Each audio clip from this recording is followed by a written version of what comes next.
With the ButtKicker Gamer 2, what you see and what you hear is what you feel.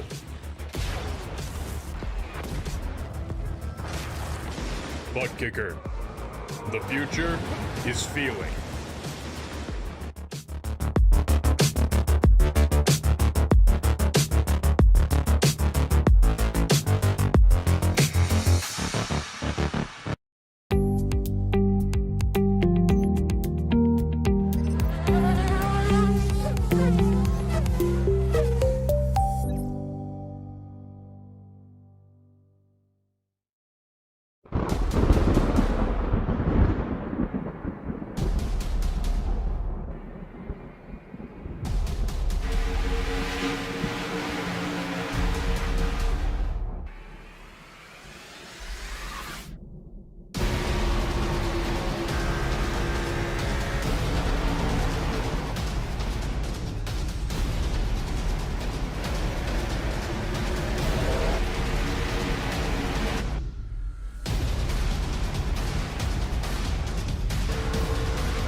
Hello everybody, welcome to Freaky Fast Broadcast tonight, where we got Sim Racing Unleashes Cup Series here at the famous Indianapolis Motor Speedway for 100 laps of bare knuckle brawling at this Cup Series racetrack. Man, it's going to be one spectacular night, and as always, I got my partner in crime up here, Robert Moyer Jr. up here running the cameras and calling the action alongside me. How you doing tonight, Robert?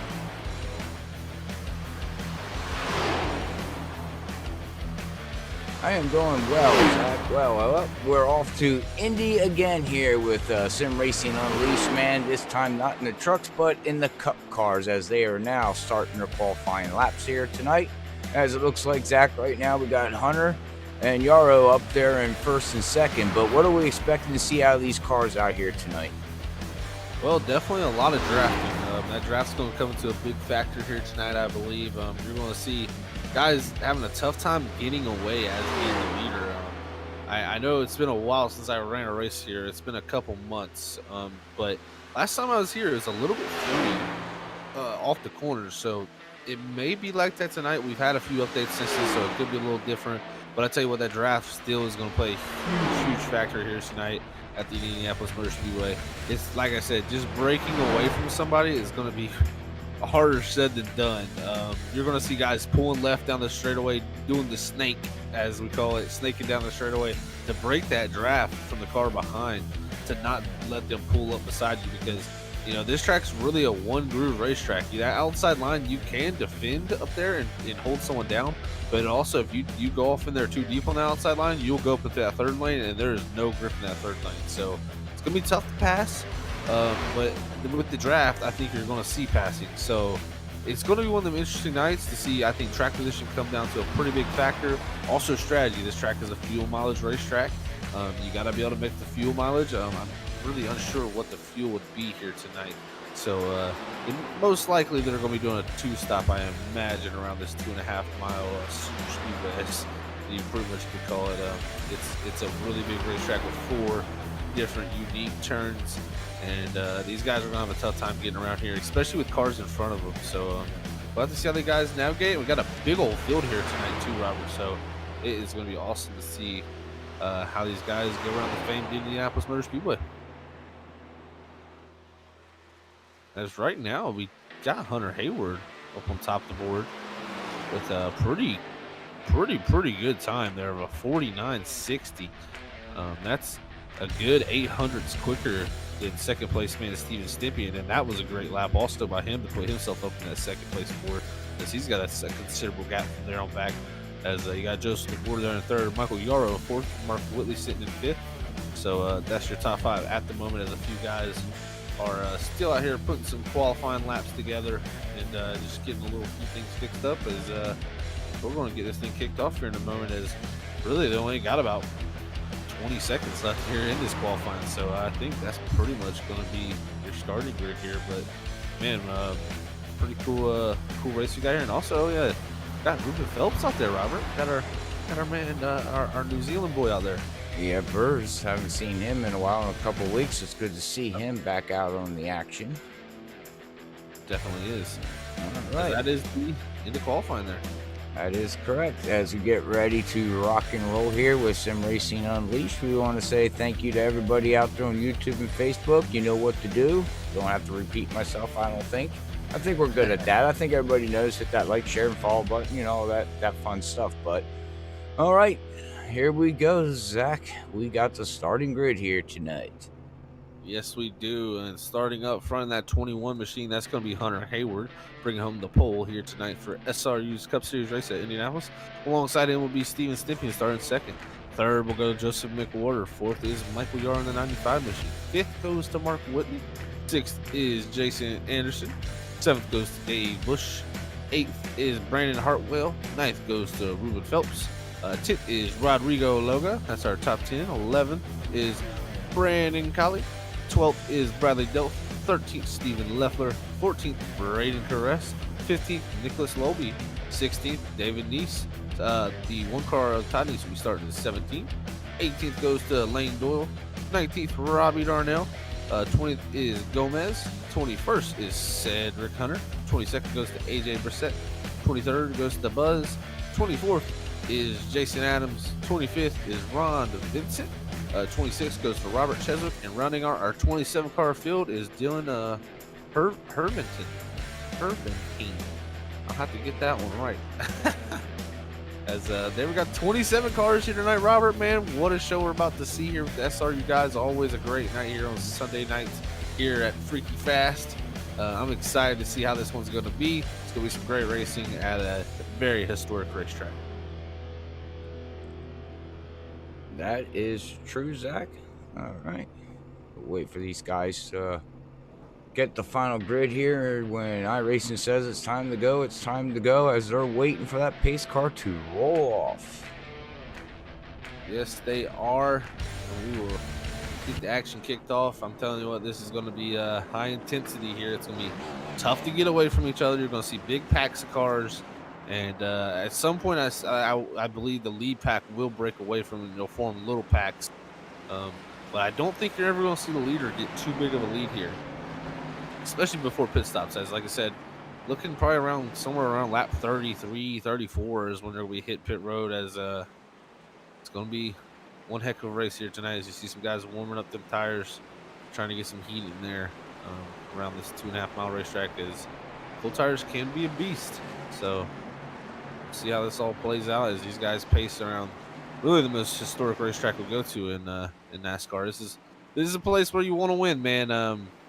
It's definitely want to not the greatest track to put on a show personally.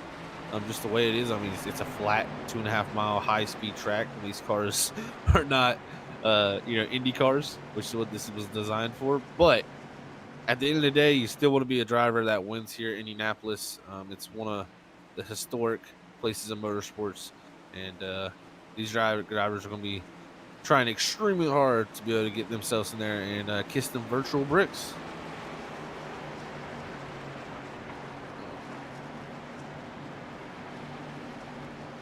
And we are glad to bring this to everybody here tonight. It's going to be one heck of a show. As Hunter Hayward in that pink 21 leading us to the green with Steven Stimpian alongside in that 81 machine. It's going to be one heck of a night, and only a few races left till the playoffs, guys. So these guys are starting to heat up for that as they come out of turn 4. That pace car will take the hard left turn off. Hunter Hayward going to lead us to the green flag here tonight as we get ready to go. Freaky green. Here at Freaky Fast Broadcasting with the Sim Racing Unleashed Cup Series at Indianapolis Motor Speedway as they head off into turn 1. Let's see what happens here tonight. Going to be a fun one to watch. Yeah, this is going to be crazy on the start. All these cars up against each other, Zach. We'll have to see. They'll eventually all get spread out here. That's tend to what this track does here. You know, everybody gets into their place and where they need to be, and like you said, you know, you use the draft and try to get the best run that you can down into the turn to make your pass. You know, and draft is key, like you said, as you see Marco Whitley there use his teammate to pull into second position. Yes, he does. Pull in the second position all the way from that 5th starting spot. And you can already see how loose it is, Robert. It is definitely free here tonight. As I see a few guys are walking in sideways coming off the corner. So that's going to be interesting to see how the freeness translates to the racing. Usually that tends to make a better race around here if you can actually turn. So having the turn ability, you got to see some good passing maneuvers tonight maybe, and we'll see how that plays out as the top 3 Hunter Hayward, Mark Willie, and Justin Porter trying to break away a little bit there, but I'll tell you what, it's not gonna be that long before you see these guys pull back up. And also another thing is you got to think about guys saving their tires. Look at this, Mark Whitley dives to the inside of Hunter Hayward there, down to turn 3. He's gonna make the pass going off into 3. Joseph tried to put his nose in there. Now he's gonna get to the inside of Hunter Hayward going off into 4. As these two take the lead, Hunter Hayward sliding back to that 3rd position. Oh, and trying to get right in the draft behind the 32 or the 30 there. But Joseph is Hunter, and he's going to push. And look at the dirt. Yeah, there's a lot. Did you just see that? Yeah, it's very dusty down there on that. Wow, I've never seen that in iRacing. Not that I recall. Yeah, that's for sure. It's not often that you see it. No, he went down there and there was dust flying from them going through. Wow, that was cool. It definitely was. As looks like Michael Yaro made his way up into that 4th position now. Sorry about that. So, there in front of Jason Anderson and Dave Bush. As pretty much now as a single file brigade is up front now. Oh, Mark Whitley almost losing it. Yeah, that's as I said, it's a very loose race car. That's what I remember from here last time. I really liked it. It's very fun to drive, but you can definitely step that rear out too much and you can burn that right rear tire off. They go off from the one side by side. 2 teammates racing. Oh shit! Oh man, that might be a big one. See who that is? I think it's Rodrigo Loga in the 22, and we'll go back here and check that one out. Oh, it looks like he got a little help there from the 91 of Braden Caress. All right. Back a little bit more here and catch exactly what happened. Check out this replay here. Oh yeah. Oh yeah, Rodrigo. Okay.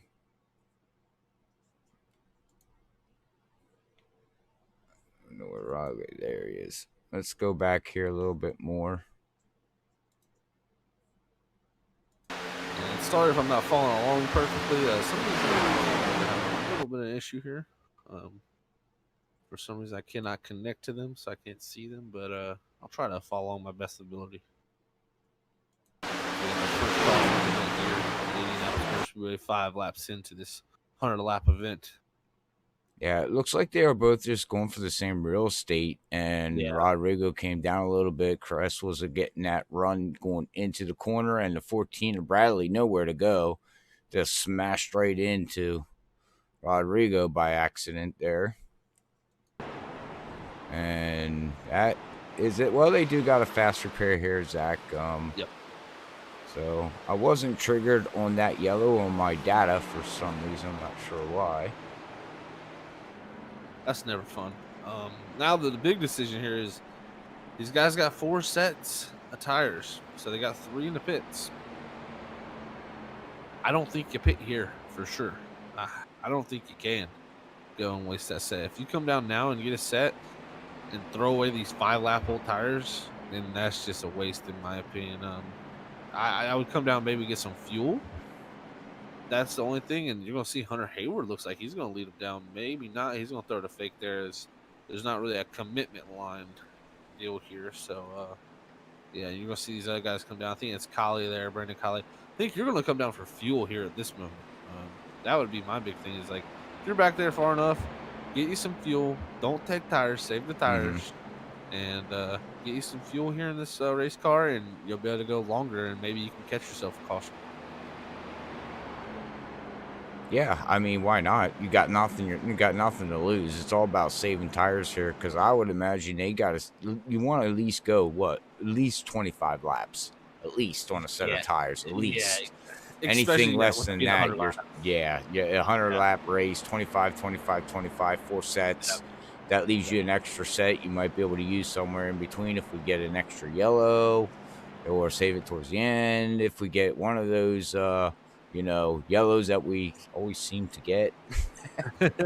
Yeah, that's for sure. You always want to have a set extra, and I can tell you what, tires are going to be a big deal here. If you have an extra set of tires, you're going to feel like Superman at this racetrack. Yeah, yeah. Mark Whitley found that out Wednesday night just in the trucks. Now, of course, trucks are different than the cup cars, but woo, man, that was huge difference. Huge difference. Yeah, it's definitely a big difference at this racetrack. You know, it being 2.5 miles long, having 4 really long corners, and these aren't. You know, we say turn 1 and 2 at other racetracks, but there's an entry and an exit to those corners. These ones, all you could almost say there's an entry and exit 8 times here. You know what I'm saying? So Yeah. with it being a short shoot in between each corner, so the tires really wear off here. It's a 2.5 mile racetrack, so it's just a longer lap. It's really high speed flat, so tires do like to wear off at this racetrack. So I think you'll see anybody that puts on a new set of tires will be a pretty big factor pretty quickly. But it's also hard to pass. So if you got to be pretty far back with that extra set, I don't know how long it'll take you to get up there, but it'll definitely be an advantage. That's for sure.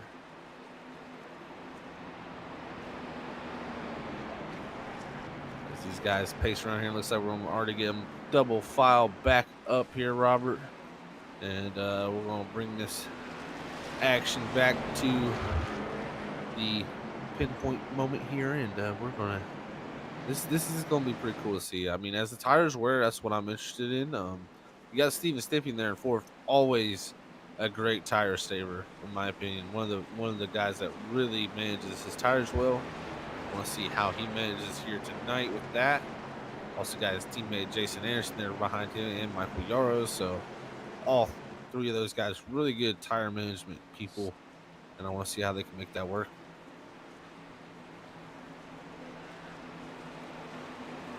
I also want to see how this loose condition, if it continues. I'm wondering if that continues to get looser and looser, or does the car start to balance itself out as you burn that fuel load off and you get them tires look pretty worn. I see a lot of guys trying to warm the tires up, so that kind of tells me that this thing's a little hairy on cold tires, probably. So we'll have to see how that all plays out for them as they pace down into 3 for the final time to get this thing back going green. And see what kind of action we have here at the Indianapolis Motor Speedway. They got a packed house here tonight, Robert. Mm-hmm. Yeah. Like I said earlier, though, Zach, I think your passing zone is entering, and I don't agree with passing zone entering, but I think that's where you need to do it. Just entering, 1 or entering, turn. Yeah, it would be 3. Is basically where you want to. Other than that, you get into them short shoots. You're basically going to follow the car that you're with, unless you get a good exit, coming out of 1 or 3. But all right, well, we're back green. We'll see what Steven can do there in that 81. Don't count him out, Zach. Yeah, he's the king of 2.0 mile tracks here at SRU. Yep. The guy knows how to run them. He's very, very smart when it comes to these tracks. Pocono, Indy, Michigan, California, things like that. Yep, and definitely, that's a good thing to have. And see Mark Whitley go around the outside of Joseph, so that's interesting to see already the outside lane coming. That was really to help us Steven Stimpy. He really pushed Mark off into 1 with a good push, and then he backed up, fell into 4th there, and now that puts Mark Whitley back to the lead. See if he can hold off teammate Justin McWhorter here as they come out of turn 4 here in Indianapolis. Check that out. Yeah. Ruben's running a freaky fast on his Hot Wheels machine. Oh, look at that. Look at that. Thank you, sir. Much appreciated. Hey, you can't count Ruben out. He's a heck of a jump driver, Now, too, man. Here the thing with Ruben is we've never seen him in a cup car. We've seen him in one ARCA race, but mainly trucks, and he was pretty good in the trucks. Cup cars, again, that's a different beast. I'm assuming he's good, but again, going from one make to another, I don't know. He seems pretty clean. He's up here in 6th position right now. Up Yeah, 3 started positions ninth. from starting 9th. Yeah, so I mean, we'll have to see how this all plays out, and everything. So I think he'll do a great job. And I mean, like the trucks and the cup car are actually pretty similar, with the draft package being pretty similar. it's just And also, horsepower. yeah, just a little more horsepower, but they both make such high downforce levels that you're It's the kind of same. never really lifting that much. You're Right, lifting okay. here, but you're barely getting down the throttle. You're cracking that thing. You're not doing a full lift here Right. many times at the Right. Indianapolis first speed until the tires really start to wear off. So I think he can translate pretty well over for him. Taking that truck experience over, which I'm sure he has some cup experience. It's just we have not seen the cup car yet. So Correct. cool to see him in a different vehicle, see if that can transfer over. Yep. But at the moment, like I said, it's pretty much single file racing here. But the thing is you can really save tires here and stay in the draft. The draft is so powerful that you can really save the tires. That's why I always had a concern about getting out here and getting a lead, because you're just pulling everybody around. As you're now the battle for the lead with Joseph and Martin. Martin driving far around the outside. Joseph down to 1 and down into the short shoot to 2. Yeah, and like you said, Robert, entering is going to kind of be where you're making the passes tonight. You usually want to try to kill somebody on the exit, and then get that inside of them down that straightaway. But here, it's kind of tough to follow also on this car. So it's always been tough to get that run off on a person in front of you. You're so close to the person in front of you. But you can make it happen. You can make the exit pass still work. But if you can get to the inside of somebody here on entry, it is kind of hard to hold them off on the outside. But we've seen Mark do it here, and he's already he's throwing a little bit of a block there on the teammate here. But he's held him off on the outside multiple times, and I think he's going to let him go there as he does. He slides into second there with Hunter Hayward. The thing is, the momentum loss, though, you get here at Indy is pretty big. And wow, Hunter Hayward all over the back bumper. Mark in that 77. 77 is really wiggling.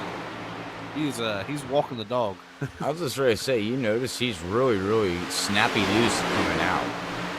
Yeah, and that's definitely a condition you can have here at this racetrack. Is I believe Marco Yara now in the 95 trying to make a pass on Phelps there for that 6th position. Looks like he couldn't get it done in 3 there as they go down to 4. It's looking tough to pass on the bottom. I mean, especially with that loose condition, you can't put too much. What it is you put too much wheel in, and then that thing wants to snap around. So when you're on the bottom of somebody, you really want to keep it out of them. You get that real snap right under them, and definitely want to have a snap loose under somebody, because it takes. Whoa, man! Mark is really on the ragged edge there. He almost completely destroyed the wall there out of 1.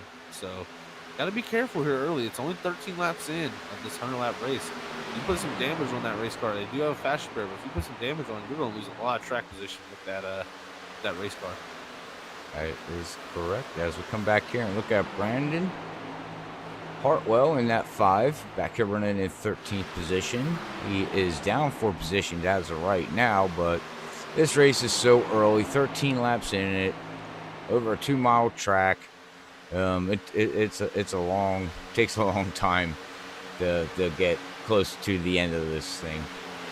Yeah, Patience. And Hartwell is one of those guys that tends to really pace himself. I've noticed that about Hartwell ever since we've been doing this league. He's just been a guy that's really good at pacing himself, and I guarantee that 5 will be in some position at the end of this race to possibly win, get a top 5 or something, because he's really a good driver. I mean, I can only commend Hartwell for how smart he races too. He really doesn't put himself in tough situations early in the race. Got AJ back here trying to hunt down Cedric Hunter. And Hello Kitty car number 11 Ford there, your teammate out there running. How is he at this track here, Zach? You know? Well, he tends to be good at Indy, but I do know it's on the looser side, which he's really good at saving the right front. He's a really tremendous guy when it comes to anytime you're a little bit tight in that right front, it's getting worn off. Cedric's really good at saving it. So It'll be interesting to see how he can make Indy work here. From the last time he raced here, I know he kind of struggled with this place just a little bit, but there has been times where I know Cedric has been really good at Indy. It's just it really comes down to how that car fits him. But at the moment there, he's got AJ Brissett all over his back bumper, and these guys are pretty far behind the next car of David Neese. So something, I don't know if something happened, somebody had a bad restart, but these guys got really far back because AJ Brissett racing on the racetrack there, Rodrigo Logo coming in 22. But Cedric's running a 51.96 compared to leaders 51.41. So definitely pacing himself from what I've seen. And wow, up front even, Steven Stimping has got the second somehow. Mark Whitley's back to fourth now. So big moves happening actually up front, and I think that's what you're going to see. Is you're going to see the guys who really can handle a loose condition as that car continues to build freer and freer come to the front, and who can save that tire. And time again, Steven Stimping is that man that is really good at saving those tires. Yeah. Yeah, we know. And his dad says that he loves this track. I'd say he loves this, again, every 2-mile track or over, so. He's definitely a 2-mile track over specialist, that's for sure. Yeah. He's very good at these tracks from what I've noticed too, Robert. Overall, he's just a good race car driver, but, he really excels at tracks like this. I think he just, personally, like I said, I just think he excels at management. He's never a guy that goes at the beginning of the green flag, drops the green flag, and says, I'm going to run completely wide open. He's never like that. You don't see Steven Stimping do that. Now, with 10 to go, everybody knows they have to turn their gauge up. And I really like the way Steven races. He kind of races personally kind of similar to me the way I would. I like being methodical about it. There's no reason to go out here and run as fast as you can. You're just going to put yourself in a bad situation. These cars, especially the V7 tire model that we have in iRacing, you don't gain anything by going out here and just running qualifying laps. You're just going to look like a fool, personally, if you go out there and run qualifying laps. You got to really manage your stuff. Yeah. And that's something that Steven does with perfection. Is actually Mark Whitley continuing to drop back now, Robert. You got Jason Anderson underneath him. They're trying. Yeah, trying his hardest. As he gets to the inside, Mark not giving a bunch of room here. You got to be careful. You don't want to ended up getting wrecked here early. You definitely got to give room. No, but again, that's that passing zone that I don't like here at Indy. I just don't like it. That short shoot to pass is definitely difficult here. Now you see Jason still trying to make that pass, but definitely Whitley not giving it to him in the 77. Oh, man, that was a big incident there. And there comes Corres now in the 91, get to the inside of Whitley, and Whitley's going to get loose again. Yeah, Mark Whitley is he's a rock right now. He's just falling backwards. He can't do nothing to stop the bleeding right now, but they'll have a little bit of a gap here behind, and he's going to get a little touch there. Yeah, that's the thing, man. This early in the race in this type of track, you can pinch someone down there, but you better expect that somebody could have a mistake. And he's lucky he didn't get sent around there. Yeah, and these cars are known here at Indy to push. So you get down underneath, like you said, you start putting so much wheel into it, and then the front end just starts sliding, and you're getting out of the gas. But once that front end starts sliding, Zach, it don't stop sliding. It just keeps sliding until, them tires decide to grip, and you don't know when that's going to be. It could be after you hit the guy or just right before you hit the guy. That's the bad thing about Indy. I mean, Indy's an awesome track, like you said, but I just feel they're not made for stock cars. I just don't think this track's made for NASCAR. It's awesome to see, but I don't know. That's my opinion. They're more of an IndyCar track, of course, as we know. Yeah, definitely. I mean, it's definitely high speed, low banking, little grip type deal around this racetrack, and that's what you're seeing. I mean, it's just hard to go side by side through the corners. As looks like Whitley now dropped back to 10th. So, yeah, fell to the end of that line there. And, being free the way he is, too, them rear tires are probably not too happy. That's for sure. And look at that sunlight coming out of 3 or 4. I don't know if Joseph had a big mistake up front, but man, Steven Stippian cut the lead down a half a second right there. He dropped into 52 ones. As Mark ran, or Joseph, sorry about that, ran 52.62. What a wow! That's a big amount of time to gain there from that 81. As he gets closer, and the closer he gets, the more that draft is going to play a factor. It does get hard to follow. It does definitely not the easiest to follow, but with this looser race car, personally, sometimes following somebody's a little bit easier. It helps that nose wash out a little bit. And you see this thing continue to. And the thing is, he's getting lower in the corners. He's ducking that tire down, getting close to that curb. You don't want to hit the curb, but you want to get close to it. That's almost the key around here in Indianapolis. So definitely hitting the optimal line as you go out here. He's dropped another 10th now, but can he get to Joseph? There you can see as he closes in. 81. I'll tell you what, the 81 looking pretty strong here through this early run. Yeah, he's getting that car is turning so well, center off too. You can just see it. It's stable. It's not snappy loose. It's turning nice. It's so much better. Just it looks like it's handling so much better for him right now. Guys, look at that. Look at the distance wow. And I'm gonna put that down to him managing his tires. He's done an excellent job of managing them, and maybe Joseph's just used them up a little bit. It's gonna be hard to pass though. You know, it's not easy to get. You might be faster, but getting the pass done is one of the hardest things to do. Is he's gonna look to the inside here, but I think Joseph might just let him go here. Yeah, Good call. Good call here early in the race. 23 laps in to lift there, let the 81 go. He ran you down. You might as well let him go here. And you can't fight him. If you fight him, you're just going to back yourself up into the pack. You know, fight the battles you can fight. Yep. Well, and you fall back and you see, okay, what is the 81 doing? Where's he turning in? Where's he getting off the gas? Maybe I can duplicate what he's doing and, you know, maybe make my car a little faster or help manage my tires a little bit better.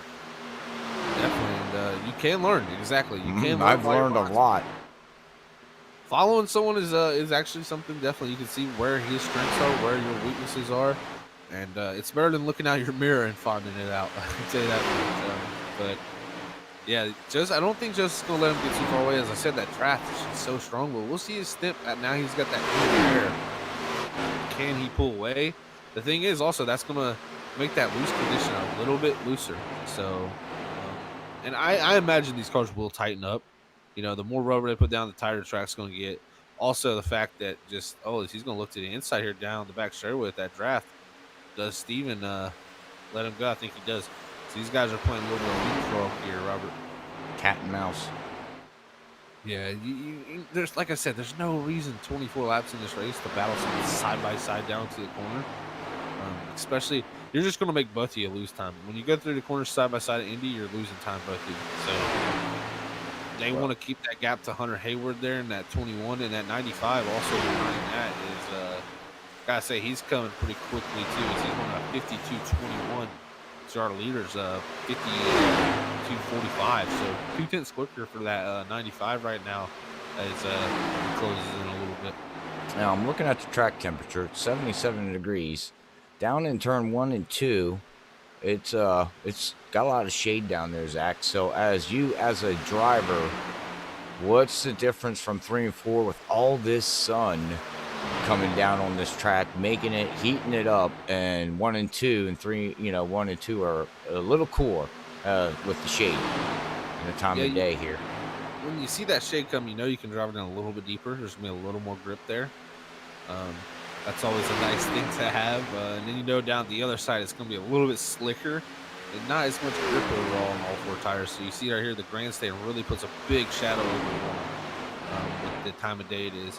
So that entry is going to be pretty nice. Then they're going to go into the sun here. Then you're going to get another little tiny shadow down there. But mostly sunny on the turn 2. But that entry to 1, you'll be able to drive it deeper than 3, most likely. Yeah, time of day, turn 1's, that's where the shade always starts at. And then it comes over turn coming out of turn 2, and it takes a long time for it to get here to 3 and 4. So 3 and 4 is always the hottest part of the track here at Indianapolis Motor Speedway. And the only reason why I know that because I read it. Yeah, personally, they're pretty different in my opinion. You know, I've always been pretty good down in 1, and always been pretty good in 2 and 4. But 3 has always been my Achilles heel on this track. For some reason, turn 3 is just never worked out for me here. I think there's just little differences there. As Michael Yarrow sending it on Hunter Hayward, he's going to slide up into that 3rd position, but Hunter Hayward's going to cross back over in that 21 down into the short chute down to turn 2. It looks like he's going to try to make that pass, but Yarrow is going to fight back on the outside, and that outside line's going to pull him down the back straightaway. Michael Yarrow now up into that 3rd position, and he's looking pretty darn strong. And I know Yarrow is another guy that is really good at managing his tires, so we'll see if he can start to claw his way up to that front 2 and maybe make something out of this battle up here between 3 cars. Maybe actually have an interview with him and actually hear his voice for the first time. That's true. That's very true too, Robert. We'll get to the great Michael Yarrow. That'd be awesome to hear. Yeah, Have you heard his voice yet? I have not heard my. Oh, okay. I don't think he speaks. He's alien. He reminds me of Larry. All Larry says is yes and no. No, nothing else. Right. That's alien talk. Yeah, it is. That's facts.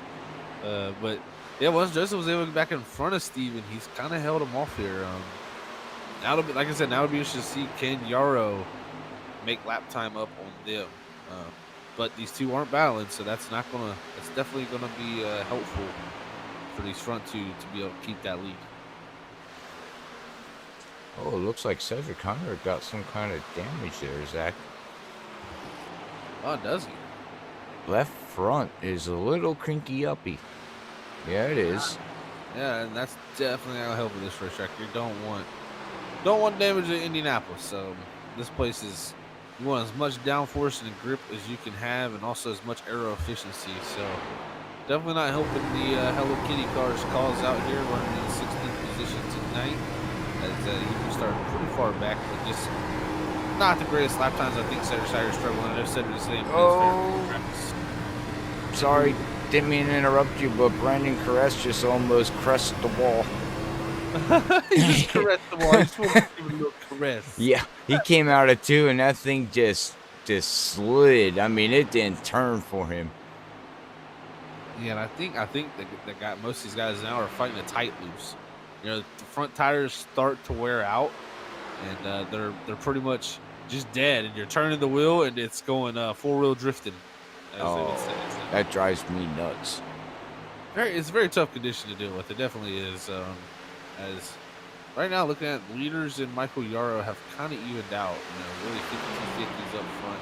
Michael Yarrow's 52-50 also. So it's evening out there with the top 3, but it's definitely pretty wild here, especially because we got some pretty big line here of cars with Lane Doyle leading there in the 11th position. Really, from there back to Cedric Hunter in the number 11. So from 11th to 16th, it's a train here as Lane Doyle leads in front of Dave Bush. And I don't know if you've seen Dave Bush's paint scheme yet, but it's pretty cool. Yeah. He sent me an image and asked if it was okay for the broadcast, and I said, of course it is. It's for Breast Cancer Awareness Month, so we all know what to do. Support that if you can. It's a big cause that I feel needs to try to be, I don't want to say taken care of, because of course we want a lot of things taken care of, but you know, definitely a cure. Very important. Yeah, very important thing. Oh, whoa! Back of Lane Doyle. Woo! Dave said, "Here's some boobs." Yeah, he said, "Here, we give you a little boo boo on the back." All right, I'm gonna push my boobs right into you.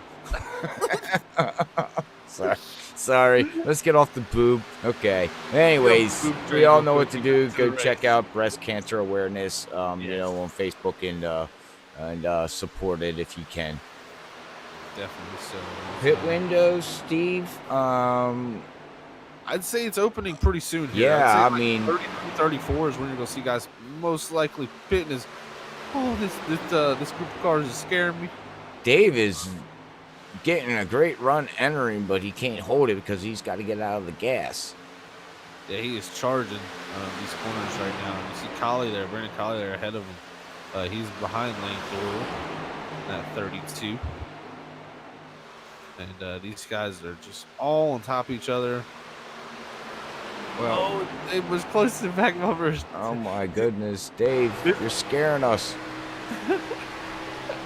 You know, that's the thing. When you get this line like this, it's easy to overshoot somebody because they're backing up the corner for the person from them. So you got to back up the corner for you, and then the guy behind him's got to back up the corner for him. It's an accordion. So you see Brady Collier here starting to make the move here on Lane Doyle. See if he can get by Lane Doyle to get up to that 11th position there with good old Dave down the bottom. Look at Cedric Hunter coming on the outside too. These guys are racing. Like an awesome race right now. That sun coming through 3 and 4 is bright, man. That is bright. It definitely is, yeah. Wow. But anyways, yeah, pit stops. We had Mark Whitley, Stephen Leffler, like you said, there's Zach entering pit road. These front leaders should be entering pit road here very, very shortly. Brandon Colley pitted on lap 5, so he would be able to go about 5 more laps. Cedric Hunter, same thing. Who else we got? Rodrigo in the 22. Mark. Who else we got? Robbie, Jason. So we have a couple guys that can stay out about another 5 to 6 laps, give or take. And I think they'll want to do that. Well, yeah, I wouldn't pit. I'd run my tank dry now. The thing I'm seeing too is it's something I see almost every single week here in the Cup car. Is really the tires are really starting to even out. Or never mind. Have a car on the racetrack, and we'll go figure out where that happened. Oh, was it Dave Bush? Oh no. Oh, did the 2-2s go boop boop? Maybe he did. No, I'm sorry. Hold No, on. no, it looks like it's. Oh no, it was Dave Bush. It was. Was it? I'm not being triggered a yellow on my data here, so I have to do it in a different way for some reason. He was coming to pit road and he made a mistake there. Luckily, no harm, no foul for him. He's just going to have a caution. All right, well, we'll see here on Freaky Fast replay here. So he's coming down into 3 and 4, so we went back a little bit too far to apologize for that, but that's all right. It's a 2-mile track. We have time. That's right. We do. These guys got a pace around here, so we got time. Now we'll see. See what's going on. Oh, he's entering okay. And, oh, now what would cause, oh, he was trying to, oh, man. That's what you call good old lockup of tires, trying to slow. This pit road is hard to slow down for. Okay, so do you think you had too much rear brake in it to make it lock up like that, or too much front brake? That's a good question. You know, I like to run a lot of rear brake, so I usually move my brakes to the rear, especially something I did at Kentucky last night. And I actually, every pit stop, I'd have to move the brakes to the front to make sure coming off that transition that I would not die. So, yeah, that could have been the case, too much rear brake, but it's also, that's a really hard place to get slowed down and straight. Doesn't seem there's a lot of grip there. I've always had a little bit of an issue slowing down there, too. So it's just a tough pit road to get onto when you're coming out of that corner so fast, and you got to turn a straight left and get it slowed down pretty quickly. So it's really easy to lock up the brakes. But yeah, that could have been a case of that, or just a little too much brake modulation, and you know that lets some tires lock up, and we got a caution. So definitely right in the pit window. So this doesn't really hurt anybody. As you're gonna see everybody come down here now to get them tires and some fuel in these race cars, because this is right in the pit window of them they want to make. So pretty awesome. And Steve, thank you for the compliments, bud. Much appreciated. He says great video and audio tonight, so that's awesome. We got Kayla finally showing up out there on Facebook. She was taking a nap, maybe. Oh, I couldn't find my mute button, but looks like Joseph's gonna win the race off pit road. And what happened? The skip. Oh no! I don't know. He missed the spit box by a good bit. Had to back up, and from there, looks like he just decided to let everyone almost go. So 81 there. Oh, and he's got damage too. Does he? Yeah, on the rear end. Oh, he's got some damage on the rear end. Can you go back and see if you see anything Oh, exact? that came from pit road. Hmm. Looks like Hunter Hayward. Oh. Steven trying to get slowed down for his box, and Hunter Hayward all into that. And that led Steven to really miss his box. And usually we would say that rear end damage like that wouldn't be too big of a deal. But personally, this racetrack, you want a clean race car all the way around. So unfortunate for Stimp. I don't think it's gonna be too big of an issue for him, but that spoiler being, jacked up in the air a little bit is definitely gonna hurt the straight line speed. And this is a place where you need as much straight line speed as possible. I'm trying to look and see. It looked like Hunter has, yeah, he does. Left front damage there. You can see it's crinkled up. Pretty significant, actually, if that's, again, we don't know if that's a graphical glitch, but if that is actually the damage he has, that air is going to get up underneath that hood right there, Zach, and that's going to slow him down big time. That's going to hurt him major. Let me get a better look at this. I'll move my cameras around here. I wonder if that is the case. I wonder if we'll see the hood flaps, deploy. That right there is going to be major speed loss for that number 21 too. So unfortunate. Well, maybe iRacing made it realistic, and air gets up underneath there, and you get them flaps start flopping up and down. That'd be pretty cool. That would be cool. I'd be like, go in and grab some duct tape, tape that thing down. I don't know if you're allowed to. You're allowed to tape the roof flaps down? I think that's a safety thing, ain't it? The roof flaps, no, but I imagine the hood flaps you can. I would. Because that's really just more of a, like, that really doesn't have nothing to do with the car lifting up. That's just more of a hood flap type deal there. So now the roof flaps, I know you have to have those definitely deployable at all times. Okay, well, look at this. We have 72. Steven Leffler pitted on lap 32. Everybody else on lap 35. So that's going to put him in the lead, Zach. He got the perfect timing. Yeah, he did. And tires should equal out. Yeah, he just gained a heck ton of track position, but can he hold off the pack of wild hounds around him? We'll see. There's a pace car off to the left now. Going to bring this back down to the yard of the bricks, and green flag back out in the air. Steven Leffler with Joseph McWhorter on his outside crossing the yard of bricks here, completing lap 37 at the Indianapolis Motor Speedway down to turn one. They side by side, and we'll see what Steve Leffler now with this track position can do. And also, Steven Stimpian really going to have to make a charge up through the field if he wants to get some of that track position back. It was hard racing there. Oh my goodness, look at this. Brandon Colley now starting to make his way up through. This race is side by side. I believe that's what Braden Caress there, as he does clear Caress going down into 3. That puts Colley up here. Looks like that'll be about, when it cycles through here, it'll be actually 5th. Oh, as Colley almost loses it coming up before. Cold Big, tires. slide. You're going to see Hartwell now. Look at Hartwell just squeezing through Caress and Colley, going to the inside down here to turn 1 to try to make a pass to get into that top 5. And remember, I said Hartwell is he usually shows up here near the end of these races, and it's not halfway yet, but it's definitely been a good distance now here at this racetrack, and he's trying to make his way through. Oh, look at this battle. I mean, these guys right here all over each other. Then we got another pack back here with Todd Neese and what is that? Who's back there? That would be Dave. Oh, they're gonna get single file now here, so never mind. Yeah, and Caress, big one for Caress too there. This is like Caress going to stick it by Ruben Phelps and Jason Anderson.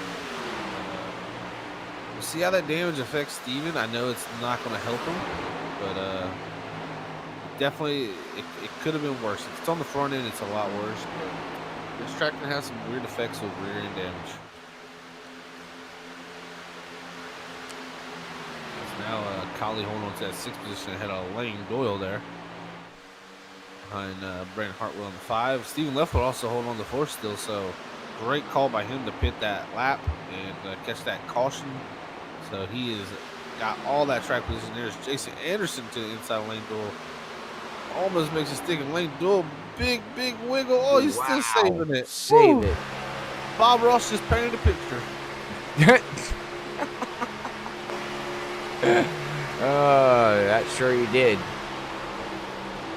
Yes, he did. Steven Stimpy now trying to go to the inside of Ruben Phelps. Oh, Off of 1.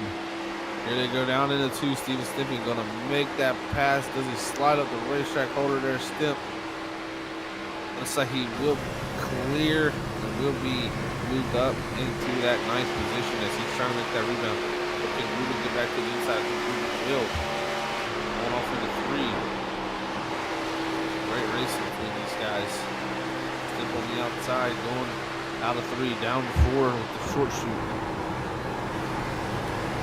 Ruben's going to try it on the inside. Side by side, he did not get the good run coming off. That high line, Zach, is pretty strong coming off. Yeah, it is. And had Brady West there pushing Ruben just a little bit, so that helped even it out. Ruben is under Stimp. But I have to back out of it there. Stimp should clear down here too. Yes, he does to hold off for that 9th position. Stevie Stimpy starting to rebound here. See how his progress continues. As it looks like we're going to get single file now. 42 laps of 100.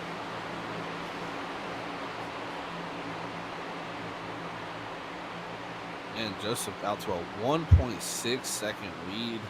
He's got a huge gap now. It's Hunter Hayward under pressure from Michael Yara for that 2nd position. It's going to let Michael Yara get up there now into 2nd. Hunter Hayward back to 3rd. I think Hunter is just holding on with that damage. That's some heavy left front damage he got there on pit road. And that's going to really hurt his cause. For this race, he's going to definitely want to get that fixed. Like I said, got a fast fix, but you don't want to use it for something like that personally. It don't seem like he's losing too much time. Yeah, it should compound itself though. As these tires start to wear, it's just his straight line speed is just not going to be as good. The straight line speed's everything at this track. Correct. As now you can see Hartwell trying to get to the inside of Leffler. Down the front straightaway. Looks like Leffler gonna back up the corner a good bit here. Also got Brennan Collie in front. Hartwell sideways coming out of 1. To let Lane Doyle get to the inside of Collie too. That's what I said. Like little checkups and momentum drops can really affect when people are in front of you or racing.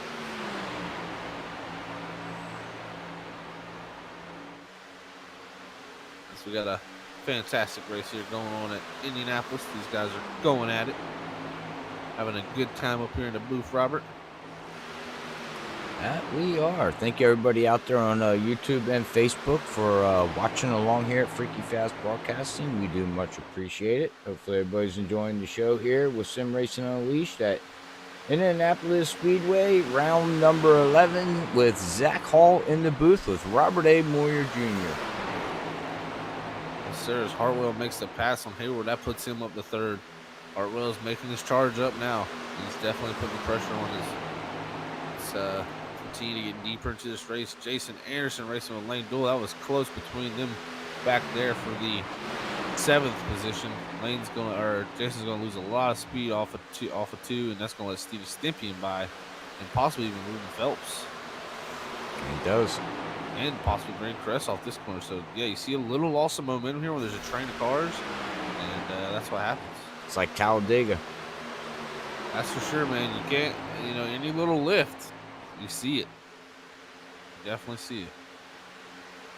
I tell you, Steven's bouncing back pretty good, though, all considering right now, but We still got a long race to go.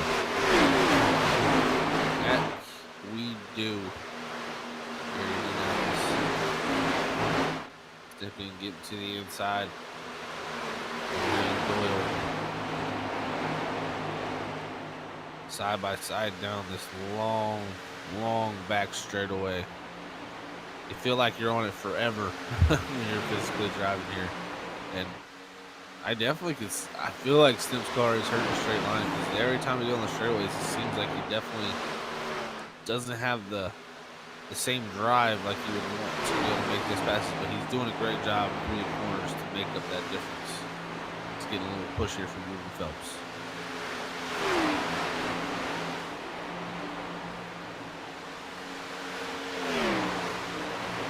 And at the moment, yeah. Oh, wow. Got pretty close to it. Thought he hit it, but Joseph up front right now with the 2.4-second lead. Looking pretty strong here in the third car. Gonna be tough to beat, especially with a clean race car like he's got now. Yeah, it looks like Yarrow, he's out there all by himself too. So, and then you come back here to Brandon Hartwell. In that 5, we're getting spread out, so draft is starting not come a factor here for these top 4 guys. But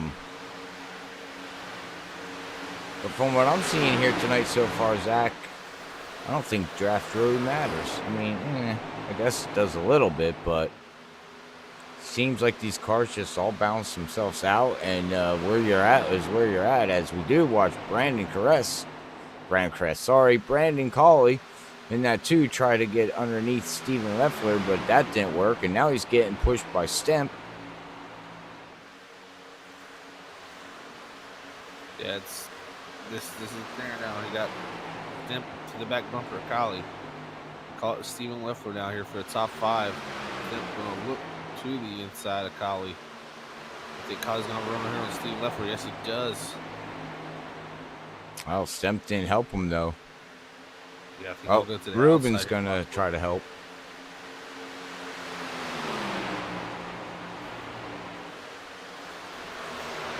Stimpy can't even pass around the outside. It's tough to do, but he did it. Great maneuver there from the 81. Yeah, it didn't work out the way he wanted it to, did it? For Brandon.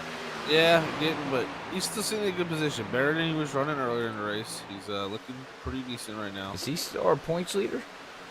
I believe not. I believe Steve Stimping is, but I can actually take a look here. I'll actually do that. Yeah, I wasn't sure. I know the points are updated, and didn't get a chance to look at them. I'll take a look here. Let's go on this guy's website here. Check out your point standings here. Yeah, it looks like Steve Stimping has a 2-point lead over Brandon Colley after last week.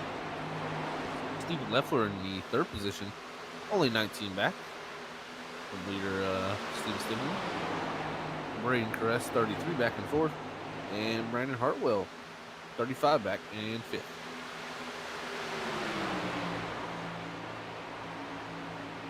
So great job, and really, Hartwell's got 6 top 5s out of his 8 races and 3 wins. So Hartwell having a great season in that 5 machine. Like I said, he's a guy I always tend to watch when we come to the racetrack.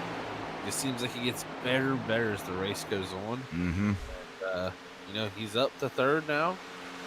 His lap time's looking at 52.23 compared to the leader's 52.49. Better than the leader, so definitely gaining. Also got Michael Yard there at 52.11 in 2nd. So they definitely are gaining on Joseph, but the thing is, the tires just plateau. What I seen last run is you got to a 52.50, and then you run anywhere from a 52.40 to a 52.70, really, the whole run, unless you made a big mistake. So right, that's the thing about these tires with the V7. They just really seem to reach a point, and when I say plateau, it means you get to that lap time, and then it just kind of you either run that lap time or you really done something different to your tires, because It's really a tire temp management more than you think, keeping that air pressure down. You get them temperatures high, you build that air pressure. You pretty much got basketballs for front tires, and they don't turn. They're not great. And maybe that's what Joseph's done, but I've seen this earlier in the race where Joseph he goes and takes off out there, but once he hits that plateau, he just runs there. These other guys gained in what they saved, but then they're going to hit the plateau here at some point too because they're running faster, getting more temp in their tires. Right. So it's kind of when do you want to use your stuff type deal. And right now, Joseph's doing a fantastic job of leading this race here. So one of those damned if you do, damned if you don't deals. Exactly. Completely right there, Robert. It's do I take off and go out there and try to use my stuff up and then hit that plateau and be really good at keeping it there? Or do I save my stuff and try to make up the run in the middle ground? It's always a question that's their driver's head. And what would you do? I'm usually the driver that tends to save. Usually doesn't work too well for me. I get into that middle portion like we're seeing right now, and then you hit that plateau at some point, and then you kind of just ride even with that guy. So you're just like, well, I just gave up all that time at the beginning. Now, sometimes it comes back to you. It really matters on the racetrack. But, with these tires, they just plateau out. And personally, that's something I wish we would see go on the racing side of things. I think it's all right. It's not the most realistic thing, but you do see it happen in the Cup Series where the guys will hit a certain time and then they kind of just run that time the rest of the run. But I would like to see these tires continually, gradually fall off. It seems like what happens is you have a lot of grip, it all goes away, and then you kind of just have that same grip the rest of the run. It doesn't really matter what your tread wear is. It just really matters about not over pushing the tire temps. Right. So it's definitely it's a fine line to balance yourself on, but I personally would like to see the tires continue to fall off. I think that would play into the factor of being more of a managing role with the tires, which, I want to go fast, don't get me wrong, and push. But at the same time, I don't want to run qualifying laps every lap and not be penalized for that. Right. And it goes back to what I've said and said it multiple times. First 10 laps, go for it. You got to go for it. And that's the nature of, one, the package, two, the tires. You got fresh tires. You drive crazy, and you try to get every position you can out there because what Zach was just explaining. Eventually, these tires plateau, and you're where you're at. There's nothing much more you can do unless that driver in front of you makes a mistake, hits the wall, gets in lap traffic, something like that. I know iRacing is working very, very, very hard on getting the tires better, but I don't like the I don't like the package in the Cups anymore. I thought I would when it first came out. When I was racing, I was like, oh, great, more downforce, more grip, because that's what I need. I don't like a loose vehicle. I like to be able to not get off the gas pedal. But the more I raced it, Zach, the more I was like, well, if I'm not fast enough for them top 10 guys, it don't matter what I do because I can't keep up with them. I'm just going to plateau, burning my stuff up, and then I'm just going to sit where I'm at anyway. So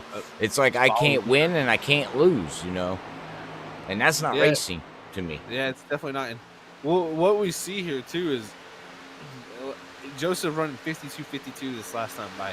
The two laps before that, he ran a 25 and a 30. I guarantee you in a couple laps, he'll run 50s here for a second, and then you're going to see the trend where it drops back down into the threes, and that mostly comes down to tire temp.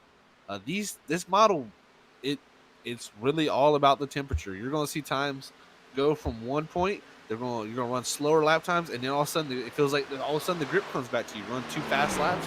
Oh, the grip's gone again. Oh, now that grip's back. It's really an interesting package with the tires at the moment, and also just the package overall. High downforce, low horsepower. It's definitely not preferred by me. But it's what we have, and as race car drivers, we all have the same thing. So we got to go out there and do the best of our ability with it. And I tell you what, Yarrow, though, really closing the gap down now. That was a 52.69 for Joseph and a 52.30 for Yarrow. So almost 0.4 of a second there. But I imagine Joseph here will be able to run a couple slow laps, like I said, and he'll be able to pop that down maybe into the 40s or 30. So we'll have to monitor that. But now you got my eyes watching. Yeah. it's so tough. It really is a tough thing as a driver to manage. Because really coming from the V6 tires we had a year or two ago, the tires just seemed like they kept falling off. You just if you burned your stuff up, it was like, well, the rest of this run is going to be not fun Right. because you just kept dropping off the mountain, and at some point the tires just fell off a mountain and just kept going farther and farther. Just felt like you never could stop it. Now, personally, it just feels like you can burn it to that point and get them tire temps in a range where you never get them out of cool back down. But if you're doing a good job of being pretty smooth, not putting a lot of wheel in the car, those tire temps will come back to you if you just slow down for a little bit. And it's just an interesting aspect of racing, and it's something we're all learning as drivers. As man, look who has broken himself up into the top 3 now, Robert. With damage. Even Stimpy. What a drive for him up here, back to 3rd spot. He, if he gets a caution at any point in this race, he's gonna be a tough one still to beat. See, we got a battle here too with Brandon Colley and Hunter Hayward. Oh, Colley almost lost it. He's got Ruben Feltz all over the back bumper. Great racing going on here with the 2, the 809 and the 21. Let's see what the 2 can do going down in here. Looks like he's going to clear Hayward. He's going to move himself up into the top 5 position. Oh, it's Hunter Hayward trying to fight back on the outside. Colley closes the door. Now Ruben Phelps trying to follow through with Braden Caress, not too far behind in that 8th position. These guys are definitely loose, and look, it's slowing all of them down by racing. Here comes Steven Leffler, Cedric Hunter, Jason Anderson. Look at Braden Caress going through the middle. Whoa, that's not going to work. That's not going to work. Well, they made it work. Oh, and look at Cedric Hunter. He's starting to cut his way through now, too. He's got bypassed Steven Leffler. Is up to 9th. He's going to try to get to the outside here of Hunter Hayward. It's going to be Pink Car versus Pink Car. Caress gets a little loose. The Cedric stick in the middle. I think he's going to push the 91. Oh, no, he decides to go to the inside. Cedric Hunter making his move up through now in that number 11. Wow, what battling by these guys back here. 7th, 8th, 9th, 10th. Get away. Yeah, it's 11th. Great stuff. Wow. Oh, what happened to Yarrow? He is now 1.5 seconds behind after being. He must have hit the wall. They were in a 52.10 the last time by. Oh, he had a big loose. He almost wrecked coming off a 2-rider. I mean, he was dead sideways. Didn't hit none though. Okay. So we'll see if he can gather it back up. But we'll see. He's running great right now. So 52.58 to Joseph's 52.53. So lost a little bit of time, but he gathered it back up. Now it's a 1.4 second lead. It does suck as a driver to see the lead go back to what it was before when you started running them down a little bit. Now we're getting close to a pit stop sequence again. So it's game on here in a little bit. Sorry. I was just watching Hartwell in the 5 just come sideways out of 2. Yeah, this is what I like to see. I'm jealous, everybody. this is when it's fun. Indy when it's tight and it's pushing, it's never fun. Personally, because it's just so flat. But if you can get a little bit of rotation in that car, you can drive these things like a dirt car driver. It's right on the right rear. But you got to manage that as well. You can't just do it, crazily. So it's fun stuff to watch here. Hartwell not letting Stimpy get away from him there in that 3rd position. Ruben Phelps up to top 5 now, Robert. He got past Colley. There we go. I'm watching back here at Mark and Todd. Mark has fallen way, way back. 9 positions down. Back here in 14th position. Back here with AJ, Bradley, Lane. Yeah, Mark's not having the greatest night. Seems like he can't keep the tires under him. That's a tough position to be in, I can tell you that much. Jason Adams is having a decent run. He might be running 19th position, but hey. Yeah, great He's run, still actually. on the lead lap. That's all it counts. That's right. Ahead of David Neese, ahead of Ron Vincent, Robert Cheswick. Having a great run there ahead of Bobby Darnell. Dave Bush there 1 lap down. So, great run there for Jason Adams. You never know, might be able to pick up a few more positions. He's not far behind Lane Doyle.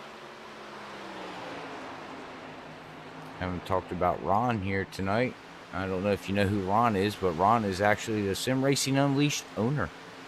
Oh, awesome. Seen him since season 7. Beginning of season, somewhere around there.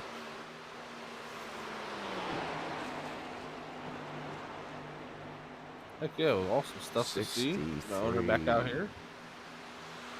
Pit stop should be. They pitted on lap 35. We're on lap 64. That's 30 laps. I would imagine pit road, should be opening up here for these drivers here very, very shortly.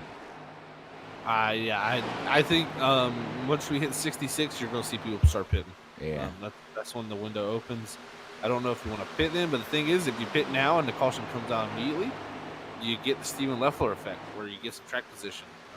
Steven's done a good job of somewhat keeping that, running in 8th there with Ray Crest there at night. Cedric Renner was able to get by Brandon Colley there and move himself up into the 6th position. So we'll see if he can fight his way up into a top 5 as try to keep his top 5 streak up, as he's been pretty strong since he's joined. But man, oh man, the front 2 are just gone. Looks like Joseph pulled back out a 10th there on Yarrow. But like I said, it just seems like Yarrow gains in that middle ground portion. And then Joseph, Yarrow gets really close to the wall. And it's easy to burn your stuff up, though, in that middle part of the run where you start to gain the same right. So it's one of the things, man, it's really tough to manage.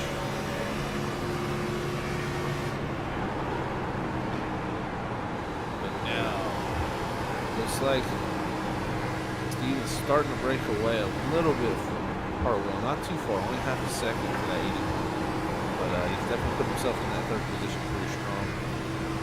I'm wondering when the pit stops happen. That's my question. When do you pit?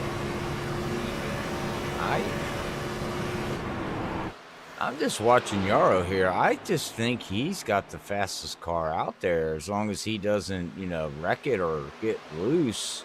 I mean, look, he's down to a 2nd now on Joseph already. I agree. I think Yarrow definitely looks, if not quicker, just as quick as Joseph. It's just going to be coming down now. These guys will be pitting soon. He cannot let Joseph get too big of a lead on him. But Yarrow's not going to have to pass cars this time either, so Yarrow's going to be able to manage it well. Mm-hmm. It looks, like I said, it really what happens, you see these guys run 2 laps that are slower. You'll see Joseph gain a few laps, and then you're going to see Yarrow gain a few laps, and then I guarantee you in a few moments you'll probably see Joseph pull away again, because it's literally just a tire tent balancing act of the speeds, as Joseph runs a 52.71, so it looks like Yarrow's 52.50. Like I said, it's just back and forth between these two. Now down to 0.7 of a second. Yarrow is definitely closing in. Joseph's definitely going to think about that, and the draft is going to definitely start coming into factor now.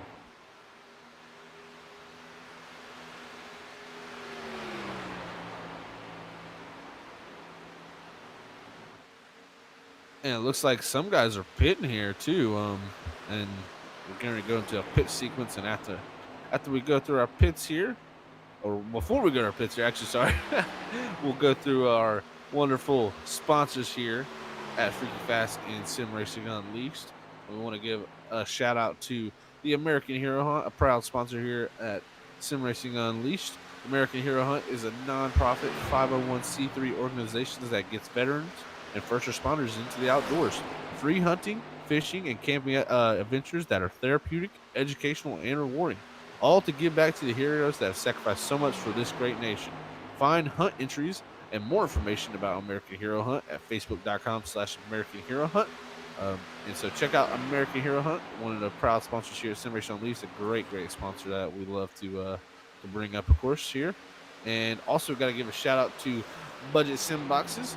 Remember, if you're a sim racer on a budget looking for a button box, then Budget Sim Boxes is your source. With several different sizes and functionality options, Budget Sim Boxes will have the button box that fits your price range without breaking that bank.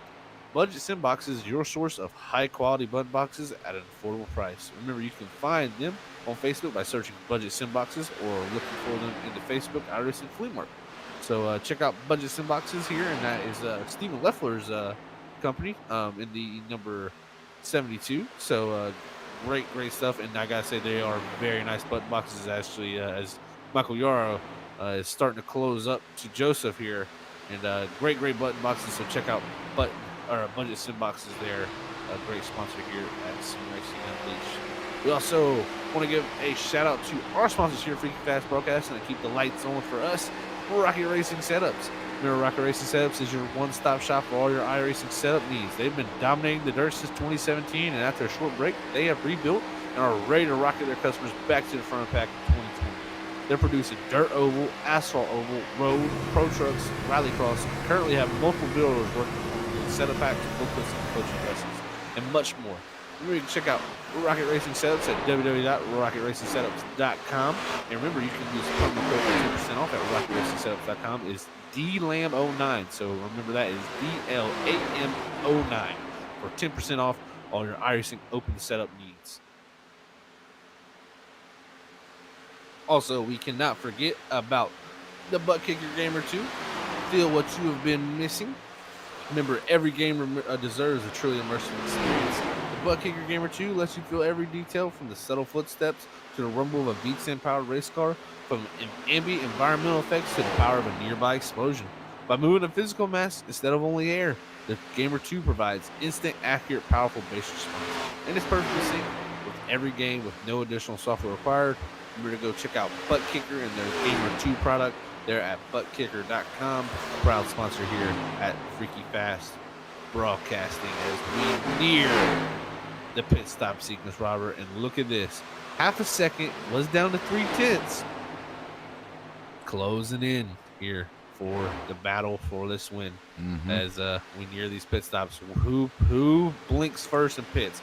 Yeah. I think if I'm Yarrow, I got to pit one lap after him or the lap of. I think you can't let him undercut you too much, because I've got undercut this track leading this race in a WSSR race. Had about a second lead, got undercut, and just could not make the ground back up. As Joseph comes down pit road this time, I think Yarrow needs to come the next time by. Yeah, Yarrow definitely needs to hit pit road. Cannot let that undercut get too much, but you want to have that one lap fresher. Yeah, the tires are so huge here. That is for sure, Robert. You're seeing about 3 seconds fall off here tonight as we go by and down the racetrack. Looks like Cedric Hunter now up to the second position as the pit stops have kicked off. Will Yarrow come this time by? That'll be the question as he goes down into 3. I think off of 4 here, he definitely needs to be making that pitting in call, because he can't give up too much of an undercut here.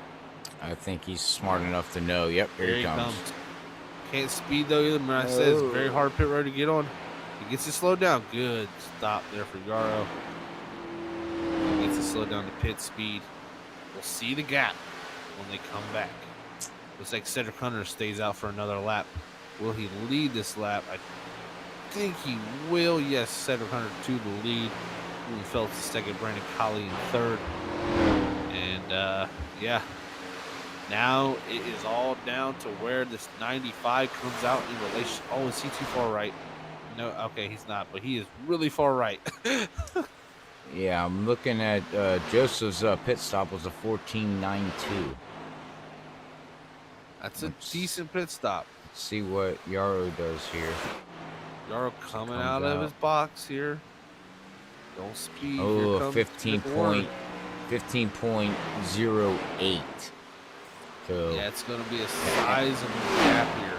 And I think that's because he was too far right.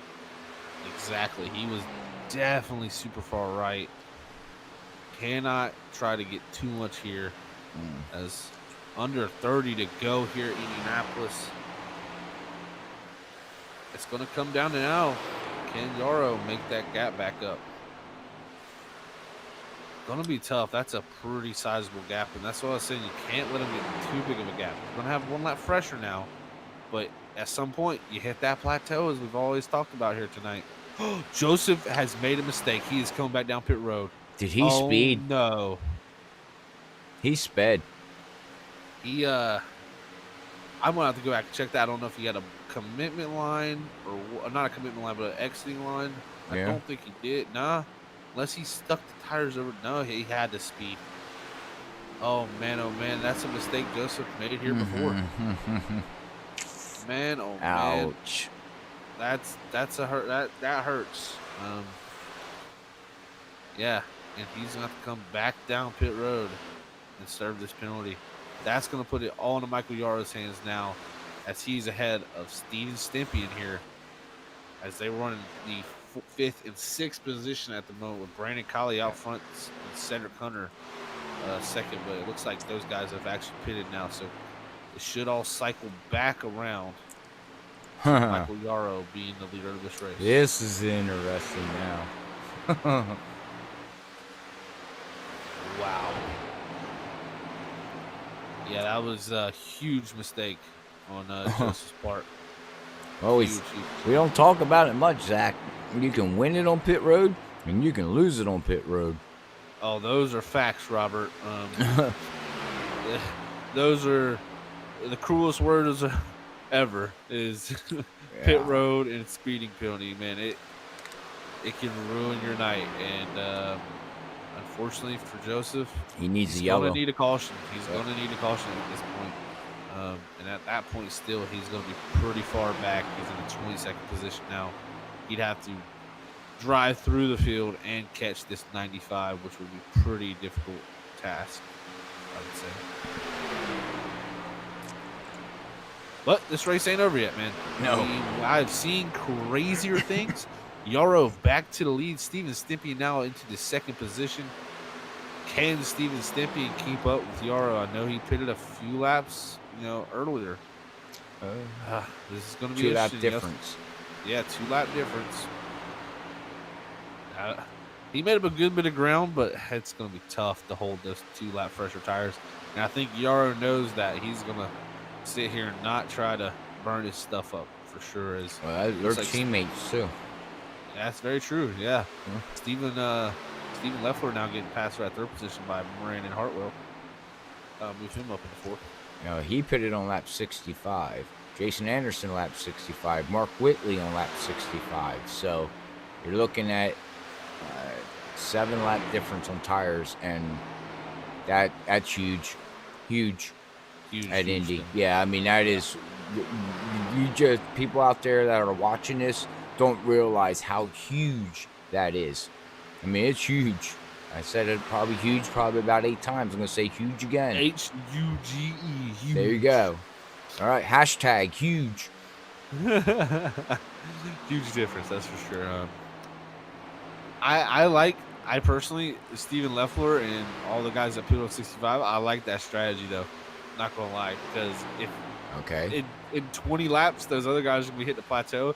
You think about this, Stephen Leffler was behind Cedric Hunter, Brandon Colley, who now are up to 10 seconds behind him with almost 20 laps to go in this race. That means they're going to have to be a half a second quicker every lap and keep that up for the whole entire time. Which, yeah, okay. Very Good luck hard with to do. that. I'm telling you, I've lost the race here, literally doing the opposite, running long, and thinking that, okay, I'll be able to make the time back on the new tires. No, you hit that plateau, you just stop gaining. And you try to push to make up that time, then you burn up your tires more than you thought you did, and you're just frustrated at that point. Yeah, trust me, it's not a fun thing to deal with. But we'll see. It's always the thing about beauty of racing is we'll see what happens here. Do you think that damage is affecting Steven there? Because he didn't get it fixed yet. Is. You think so?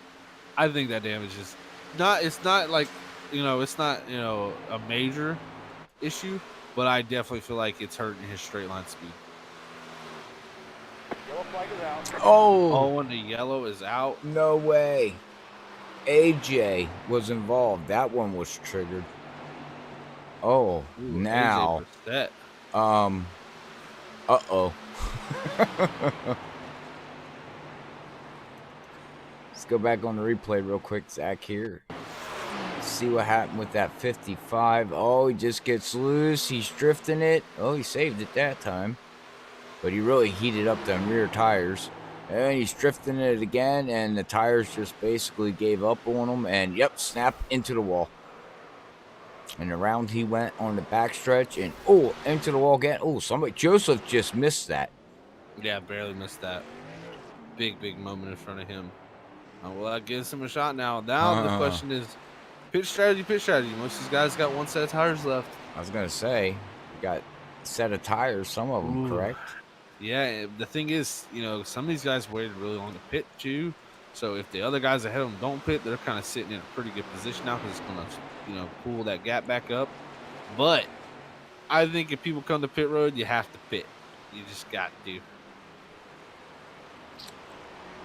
I don't. If I was one of them drivers that are back there 10th on back, maybe 15th on back, I would save a set of tires, get up into the front.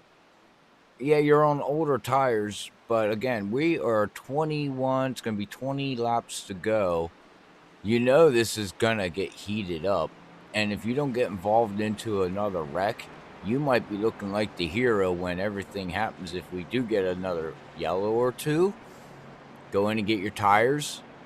Again, 5 laps on tires is big here at Indy. So do you risk it, though, and not check up the field? You know what I mean? Zach can be one of them drivers that are out front that are slowing up drivers that have got fresh tires. Or do you gamble and say, look, guys, if you want to pass me, you got to pass me.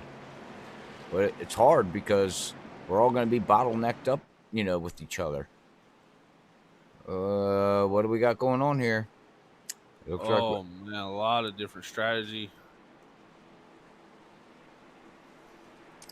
Yeah, we got Steven Leffler coming in. Jason Anderson, Mark Whitley, Rodrigo, Bradley, Dave, Lane, Jason Anderson, Joseph McCorder. Huh. Yeah, And it looks like Steven's taking his last set of tires. He says, I'm not... Well, he made a post on Discord on Wednesday night. He's like, I did my strategy wrong, Zach, and I left the pit. I left a set of tires in pit road, and I'm not doing that again. This is gonna be interesting, man. I don't know what's going to happen now. I mean, we'll have to see what the first car off pit road, what position they're in. We'll have to see. We're looking at 8 to 9 laps difference on tires. Steven Leffler is going to have be the first off of pit road. We'll see where he starts. He's got Mark Whitley behind, Rodrigo Loga, Bradley Delph, Dave Bush, Joseph McWhorter, Jason Anderson, Jason Adams, AJ Brissett, Robert Cheswick, Robbie Darnell. See, the biggest gambler I'm looking here, too, though, staying out, would be Todd Neese and Dave Neese. They both pitted on lap... Wait, no. So, David Neese, lap 67. Mark on lap 66. So, they still got a set of tires in their pit road. They moved up from running back, below 14th, 15th, around that position area, up to the top 10. So, this might, they don't get involved into something, Zach. They might look like heroes. I mean, this might, oh, man. I've seen 10 laps. 10 laps is big. Yeah, it's about a second. Oh, boy. Stomach is got the butterflies. What are we going to go back green here on lap, 18? Yeah, looks like 18 to go.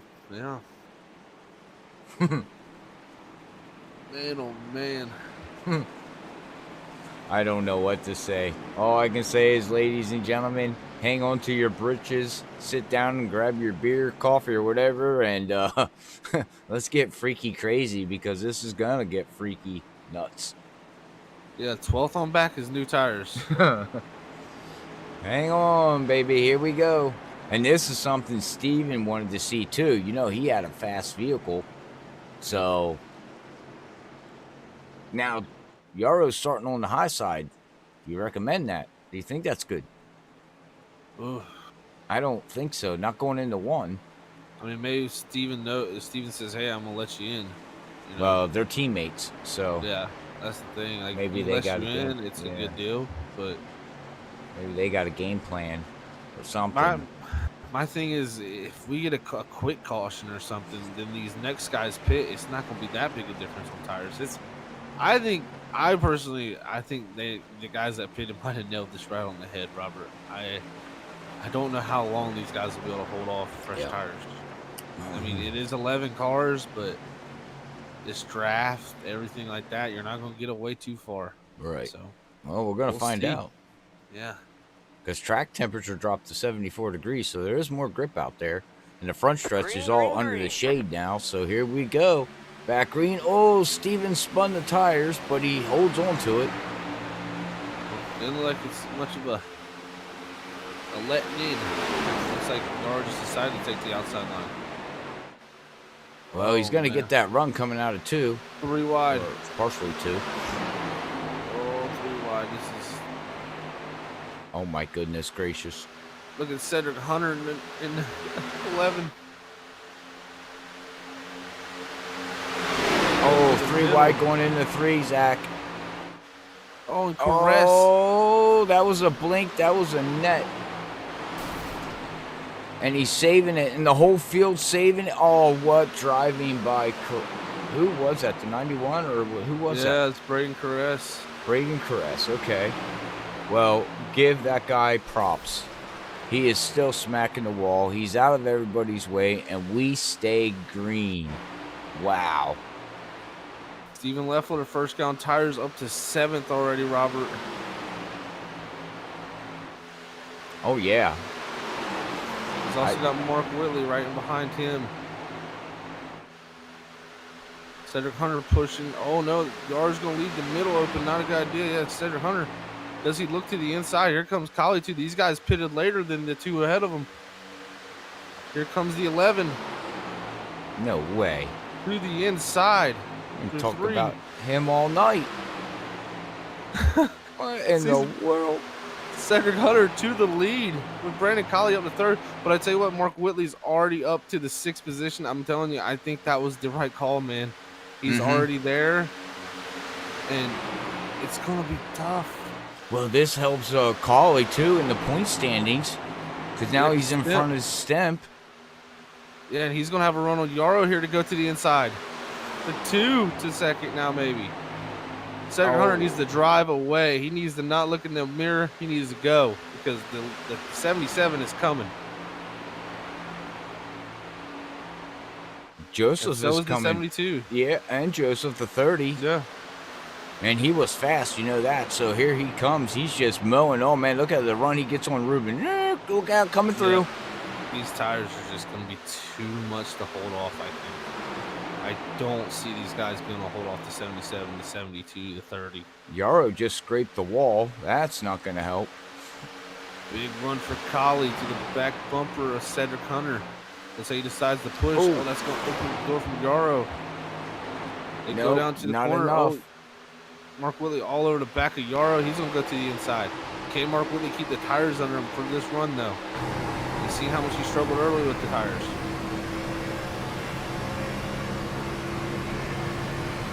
What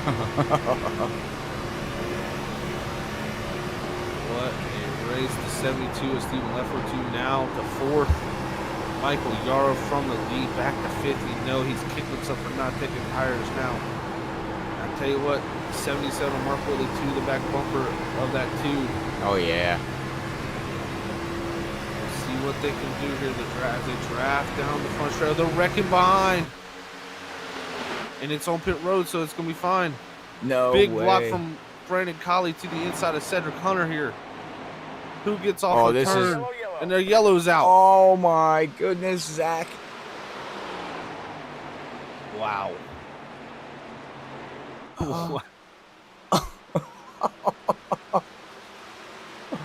Well, I think you're going to see a lot of cars pit now too, though. I don't even know who that yellow is. Apparently, AJ was involved in the way I have to trigger because that didn't trigger a yellow, even though the yellow was out. Oh, he blinked out. I believe that was an admin yellow too, because it did not come out. It didn't come out wrong. Oh, yeah. Yeah, they're already under yellow, so administrator threw a yellow. Looks like the 22 and the 14, Robert. Bradley Delph and Dave Bush also. The 22 of Rodrigo Logo, literally he became part of the wall. Oh, he was stuck on pit road. Huh. Well...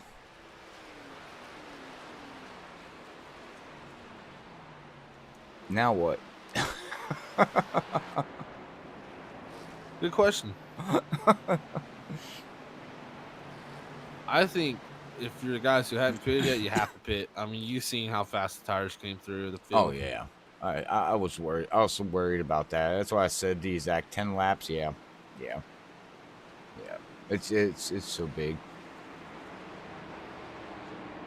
I think you got to pit. And Cedric's got a little bit of damage, so I don't know if he has his fast repair left. Yeah, if he has it, he better use it. Oh, yeah. Use everything now. Don't leave anything on the table because we're going to be about 10 laps to go. Yeah, I think you got to pit. I think you're just a sitting duck on old tires. I really do. Oh, is he? You got to pit. All those people are coming down. My goodness, Cedric. Okay. No, he doesn't. He's going to that's a get commitment penalty. line. That's going to be a penalty. And if that's not a penalty, he's very lucky. Because, he should have just pit, man. I'm gonna have a talking to him after the race. His VR messed up. Yeah. I think you got to pit. You're right there at that moment. You know, you got one set of tires left. The guys who took tires drove up through the field. There's not going to be that many here staying out.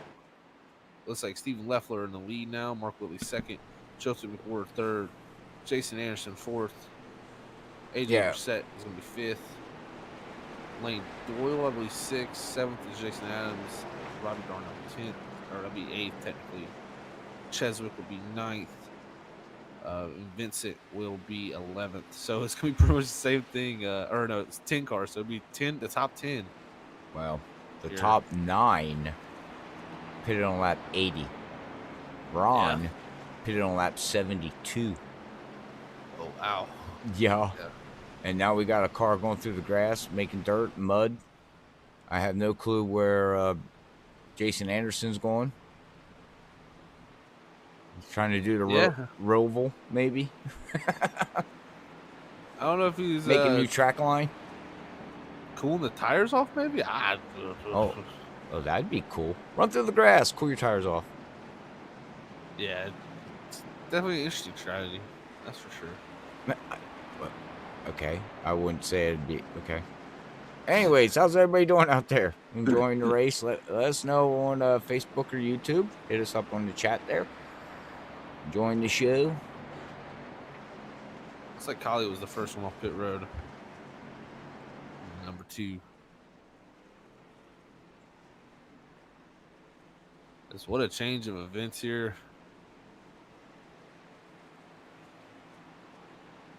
Yeah, this is gonna get crazy. I still think the guys before called it perfectly, personally. Really? I don't think so. I think the guys that pit on lap 88 is gonna go flying through this field. You're right. It could happen. I don't know though. It's gonna be tough. You're gonna be stuck behind a few guys that they're on older tires. So yeah, but 10 laps is long. 10 laps. Yeah. At full speed too, and drafting, racing hard. So yeah, we'll see. I am very. He is yawning. Play out. Yeah, I'm not yawning. That was a yeah. Oh, it sounded like a.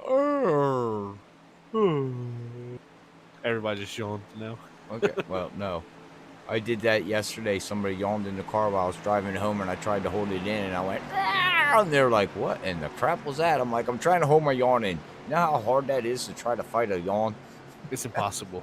No, I did it. I did It's it. an unbeatable fight. Oh, no, I No, don't believe no. it. You let it out somehow. I did it, and it hurt my throat, and it made me cry.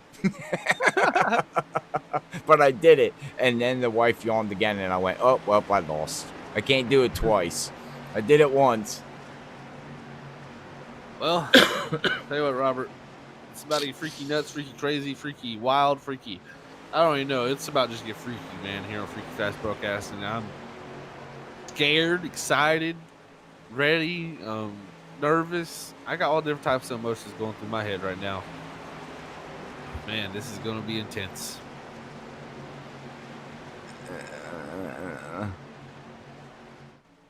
Well, we're going to find out, because here we go. Wait for that green flag. Sure. And green is flag. out. Hang on, everybody. Here we go. Oh, boy. Down to turn one. Even left on the inside of Mark Whitley. Can he make it work? Got Joseph McWhorter there behind him. Tires aren't making inroads. They're getting kind of held up there. Once they get clear, Cedric's in the middle. Oh, my goodness, guys. Leffler breaking the draft, pulling to the bottom here. And Leffler put together 10 of his best laps of his life. Kind of misses the bottom right there. Don't want to miss that bottom too much, man. So try to cover off here. Joseph and Mark hit. Wow. Wow, and that's going to send Joseph way back. And there's a net code, and look, they go around. Yellow. Big wreck. It's Everybody, gonna collect bases. everybody. Oh, look at Oh, Coley. my goodness gracious. The whole field. Who makes it out? Who made it out? Jason Adams? How did What in the world? The whole... I was afraid of that. I was so afraid of that. That was major net code too, man. Wow. Let's go watch the replay. You see them touch there. Side by side. Oh yeah. Like you said, net code big time. And just watch this. I don't even know who to even look at. There were so many cars involved. As we're watching, we'll ride along here with Ruben. He's trying to figure out where to go. Collie almost made it through. Everybody's against the wall. We got a vehicle. Mark Whitley's up on the wall.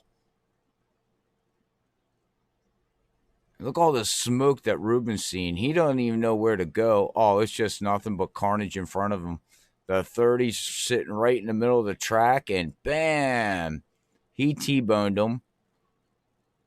And he just gets run over by Todd.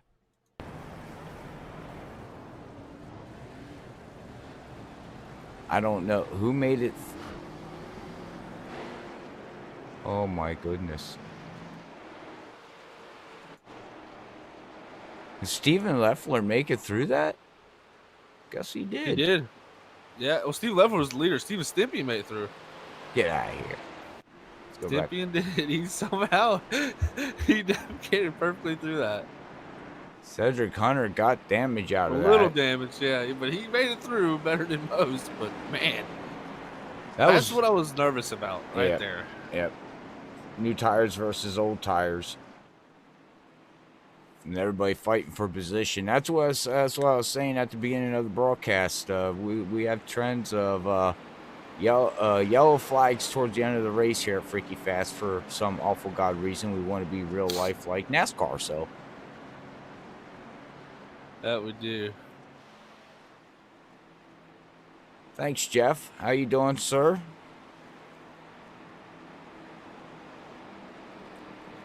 Not sure. I guess that's Jeff's. I guess that's Hunter's dad. I think. Yeah.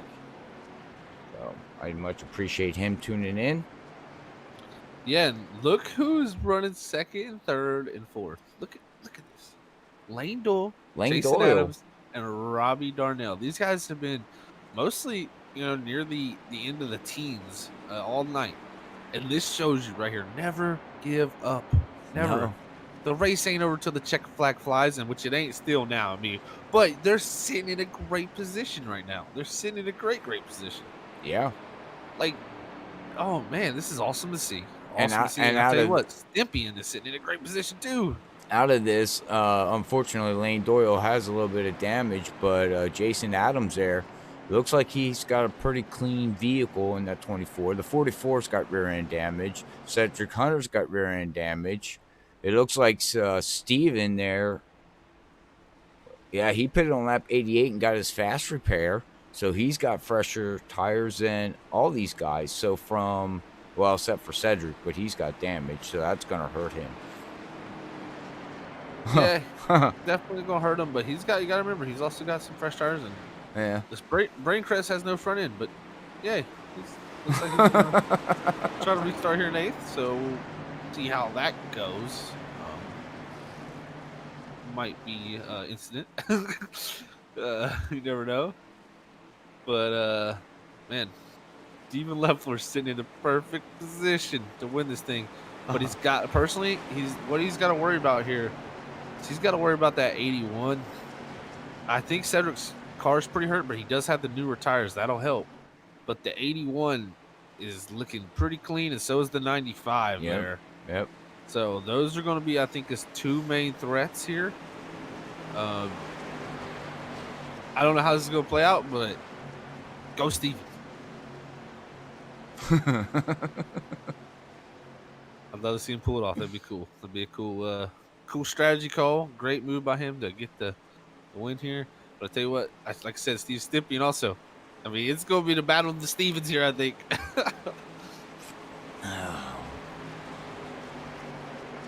Well, I know Jason Adams there in that 24. He's not used to being up here, so congratulations to him up here in that top 5. But I bet he's probably nervous, a little nervous. Either you just race your race, man. You make the guys pass you. Exactly. We'll see what he can get here. As man, oh man, it ain't over yet because this fat lady has not sung. Oh, well, sorry. Pace Pace cars cars in. See what they can do here. Green flag, green flag. Green is out. And we take off. Steven Leffler, your leader here. What's going to happen as they go down to turn 1? Cedric Hunter going to look probably can't get it done. Can't get there. Jason Adams doing a great job. Going to have to take your time here, Cedric. There you go, Jason. There you go. Yeah, just race your race, man. Let these guys, they got to pass you. Yeah, I think Cedric's definitely hurt on straight line speeds. You see Stimp now to the bottom of Cedric. He's going to move himself up into 4th. Oh, his big moves in behind. You got Hunter Hayward up high. Multiple cars up high. Oh, Robbie. Oh, and there's Collie, another wreck. no way. There's going to be another caution. But that puts Stympian up to 3rd. Oh, man. I think Robbie got the wall, and unfortunately, seconds and points. Brandon Colley got involved into that one. Well, he was involved in that one, but look, we got somebody blinking. He's still 91 blinking, and oh no, it looked like netcode. Yeah, I was going to say more netcode there. More netcode. Oh, I wonder if servers are a problem. Because that's twice now with netcode. You know, it's just from recent races. It's been a pretty big. Yeah, it's been a pretty big thing lately. Yeah. Right there on the Freaky Fast logo of the two, just net codes and nowhere to go for Brandon. Unfortunate into his night. I know he's not happy about it, but what can you do, netcode man? It gets the best of us, that's for sure. Ain't that something? Oh, did Stimp? Did he? He did have to let Jason Adams by, so he will restart 4th. I can tell you, Cedric Hunter was hurt on straight line speed. He got a great run off of 2, but then he just went straight back like a rock on the outside. So he's going to have a tough time even moving up any positions and holding on to where he's at. But this puts a great chance here for Jason Adams and Lane Doyle to get a top 3 possibly. Wouldn't that be something amazing? Oh. That's how I feel, Robert. My stomach. Steven Leffel, though, is sitting in the great spot. I mean, he's sitting in a terrific spot. I think if he can get a good restart, get a good jump, it's going to be hard to beat the 72. These caution laps have helped him, shortened the distance, and it's going to be wild. And I think we're going to get most likely a green white checker, but we'll have to see. Well, we get one attempt. Exactly.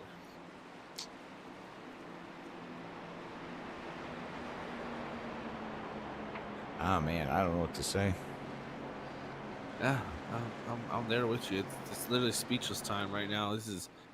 I'm just trying to think what these guys are going to do. The Steven Stympian right now, he's the definite man. The ball is in his court right now with the tires.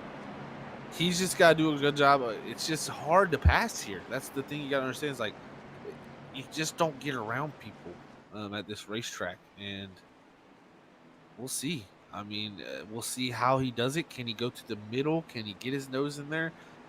There's no third lane. You ain't going around the outside 3 wide. I'm gonna tell you that right now. That's just not gonna happen. No, that's not gonna happen. But if he can get a good run down the backstretch, get into second, and come into that white flag, he can make a move.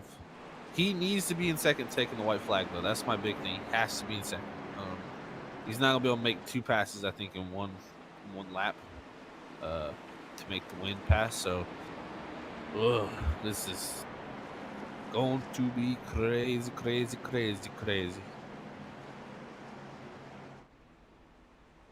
You know how I said I was jealous earlier, Robert? I'm not jealous now. Why not? You don't want to be out there? I hate restarts like this. I prefer the long green runs, where we actually, like, it comes down to, like, what you actually do. This right here comes down to who can just miss and avoid the craziness. Mm-hmm.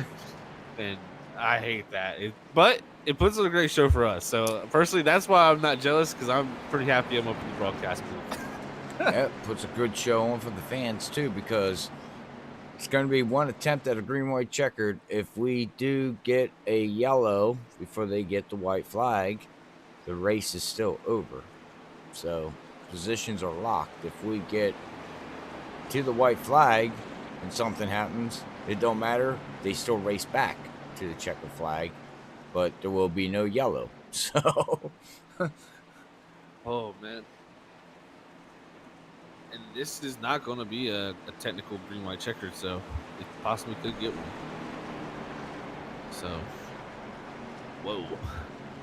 But like you said, if they take the white flag, it's official.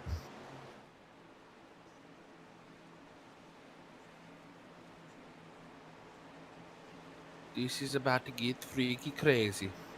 what? Oh, what the heck? We Italian now or something? A Ferrari. Wait, Ferrari, is he leading or is he second? That's what Steven Stympian says. I need a Ferrari right now. Well, actually, no, they got the slow button on. My bad. You want a Mercedes. There you go. There you go. I'd rather take a Porsche, but whatever. Yeah, true. Hey, it's that Mustang saying, "Hey, me out front too." All right. Man, are you ready for this, Robert? No. I hope everybody else out there is. Well, here we go. Action packed. If you're liking it, don't forget that thumbs up and subscribe button and share. Right, here we go. Green flag. Last attempt. 3 to go. Oh, Joseph. We're jumping out 3 wide on the start. Be tight here. Net code. I'm seeing a little net code they're touching, and they're lucky to get through that corner. Where's Stimp gonna go? He's got the bottom. He has to get down to the bottom here. Steven Leffler fighting Lane Doyle on the outside. Oh, where does Stimp go? Oh my goodness! Look at the run Joseph gets though. Yeah, down the back straightaway. You also got Yarrow on the outside of Jason Adams. Oh, but Adams is going to push up the racetrack. It's going to let... Oh, and he's going to take... Oh, no, he's going to take him with him. Well, We got doesn't another matter. caution. This is it. That's it. Oh, No, it wasn't. that was wasn't the green white not, checkered. no, we had 2 laps to go Oh officially. my God! Big wreck. All right, I'm done. I'm going to the bathroom. I'm gonna have a. Jeez, I thought that was the green white checkered. My bad, fans. My bad, fans. But now, yeah, boy. Well, let's go back. I see Cedric Hunter was involved. Yeah, it all started on Jason Adams and Michael Yard. Looks like the 24 just pushed up the racetrack. Joseph got a run underneath him, and he moved up to get out of the way, and then it just caused a chain reaction. The 21 it was the Hunter show there for a second. Todd Neese is sliding. Jason Adams is going right into Yarrow, smashed him into the wall, and Cedric Hunter was involved, but he was involved at the end of the race. Oh, and Hunter again. And then he comes out in the middle of the track. And Save the Boobs got boobed. Wow.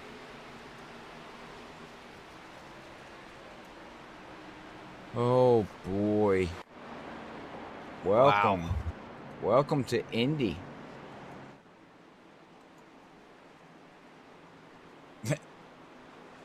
That's all we know how to say right now, fans. Wow.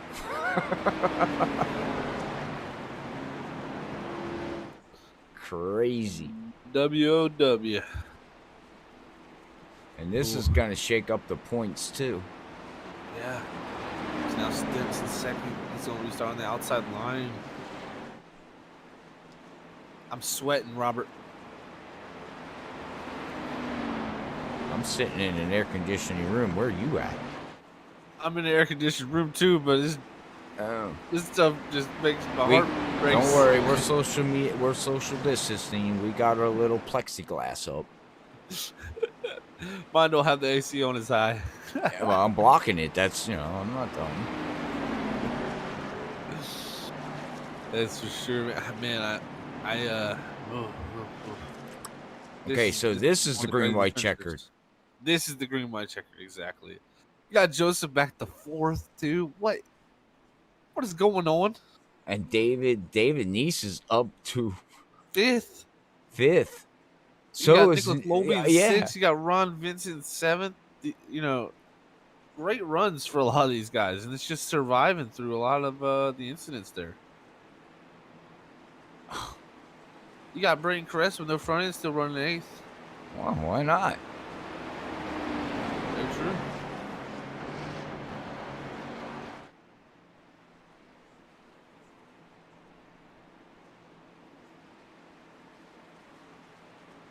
Oh, man. What a race we got here tonight. They should be able to come by here and the pace car lights will go off. So next time by, I believe we'll be going green. It's going to be harder for Steven to hold off Steven because Steven's going to be on the outside of Steven. And Steven's going to have a pretty good run off of turn 1 and turn 2. So which Steven will be, I don't know. But even Stevens at this point. What? I had to do that. I thought it was good. Even Stevens? I like that. You're in the show, Even Stevens? Yep, I like that. Yeah. That was good. I don't know which Steven is going to come out in the lead here, but I think Steven's got a pretty good shot. I'm picking Steven to win. I am too. I'm picking Steven. I feel like Steven's a good choice here. We have too much fun with we sometimes. Oh, man. We have to. I hope everybody out there is having fun too, because I tell you what, this has been an action-packed race. You never know what's going to happen here at SRU. That's one thing I'll point out to you. You never know. We've seen it was Michael Yard and Joseph McWhorter going at it throughout most of the race, doing long green flag runs. Then we just get our rash of cautions here at the end, and it just becomes wild craziness, a dash to the finish, and whew, it's almost here. Hashtag caution, freaky caution, and race. I don't know. We have to come up with a hashtag because we just seem to trend yellows at the end of the race. Every broadcast we do, man. Every single one of them. That's for sure. I can't recall if we had a green flag finish. That's bad. Hey, put us on the show, Mike.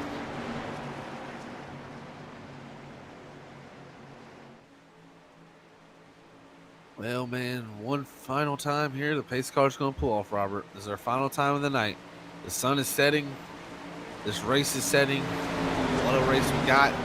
It's going to be a freaky green to the end. There it is. Green flag, side-by-side restart. Looks like Stympian on the outside. Little bit better start than Leffler on the inside. Who's going to come out of here the victor tonight? Down to turn 1. You got the 30 of Joseph McWhorter on the outside following. Steven Leffler pulls ahead in turn 1. Down to turn 2. This is the corner that's very, very important. You're seeing Joseph pull to the bottom. He wants to get that run coming out of the corner. But look at Stympian powering down the straightaway. Oh, his lane duel throwing the big block, putting Joseph in the grass. Yes. Good mercies. Good Lord. Down to turn 3 here. Racing. Look at Nicholas Lobey around the outside. Whoa. In the 13. No. Where'd he come from? No way. Joseph, white flag in the air. Steven Stympian coming to the white flag. Here in the 81. He looks through his windshield. Nothing in the mirror. Steven Leffler second. You got Nicholas Lobey racing side by side with Joseph for that 3rd position. What a race we got here. One more final lap. Nicholas Lobey around the outside of Joseph McWhorter. Down to turn 2. Joseph dives to the inside. One final time down the backstretch here at Indianapolis Motor Speedway. Who's going to be our top 3 finishers? Who's going to win it? Looks like Steven Stympian is pretty good to the clear. 2 more turns for the number 81, and we'll see what happens here as Joseph McWhorter trying to clear the 13. Yes, he does. He moves up in the 3rd. Now Steven Leffler trying to hold on to 2nd here as they come off the final turn here, turn 4. Steven Stympian is going to be your Indianapolis Motor Speedway winner, with Steven Leffler going to edge out Joseph McWhorter for 2nd. That's Joseph 3rd. Steven Stympian 1st. Steven Leffler 2nd. Joseph McWhorter 3rd. Nicholas Lobey 4th. Todd Neese coming up in 5th. Whoa. And Joseph just ran the fastest lap of the race, a 49.82. Wow. Steven ran the fastest lap of his race, a 49.8. Todd Neese fastest, 49.9. Jason Adams, a 50.3, their fastest lap of the race at the last lap. But wow, congratulations to the top 3, Steven and Steven. We said a Steven would win, and a Steven won. What an ending. Oh man, what an ending to this Indianapolis Motor Speedway race.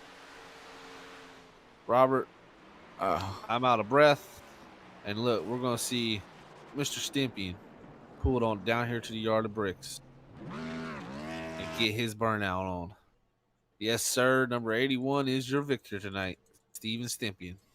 That is correct. All right, everybody, stay tuned for your post-race interviews here tonight with Sim Racing Unleashed as we pull the top 3 of Steven Stympian, Steven Leffler, and Joseph McWhorter. Will be right up here as we get ready, but we'll be right back.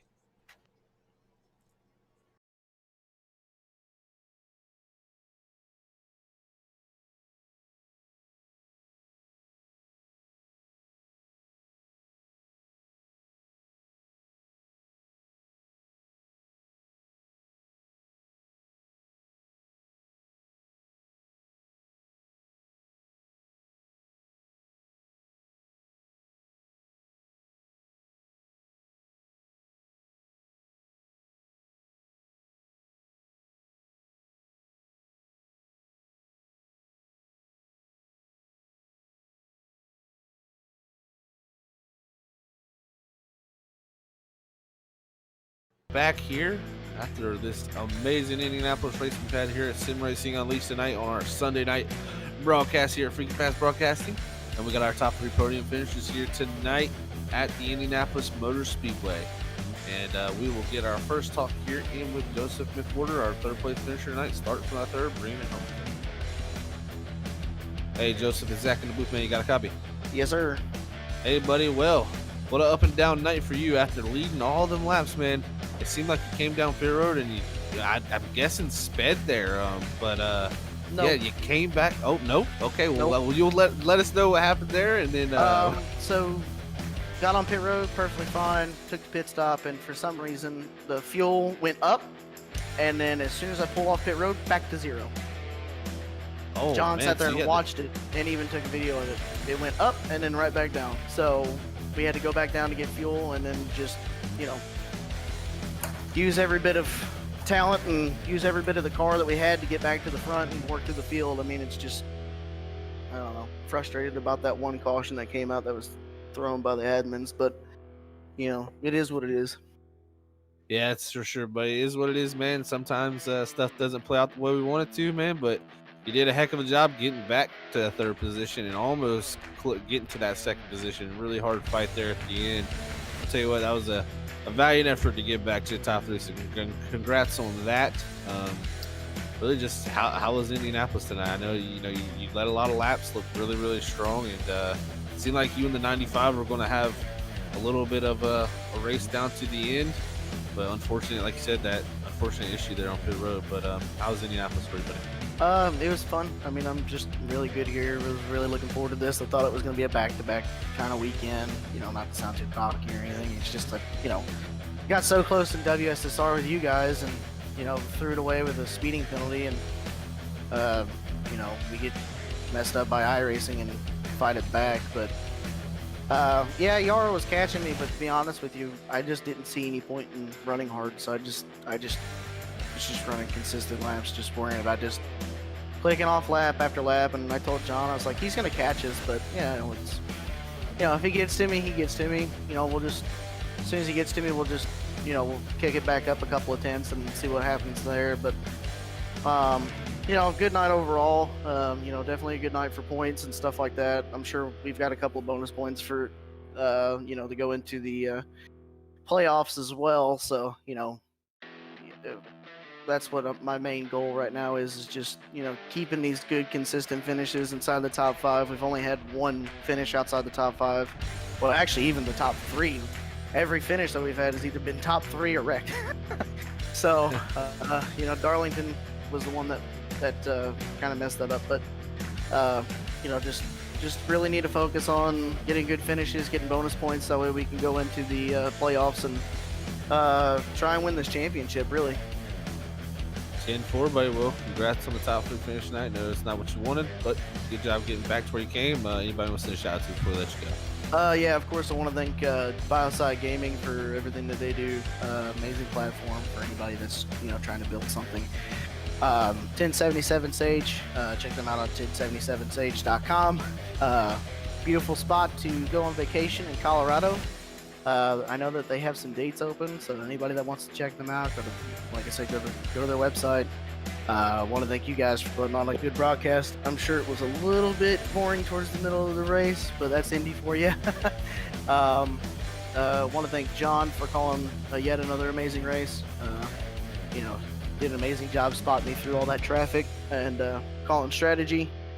Want to thank Mark for a good job tonight, and AJ, I know he was having wheel issues, so he did everything he could with what he had. So, good night overall, and I want to thank everybody. So, appreciate it.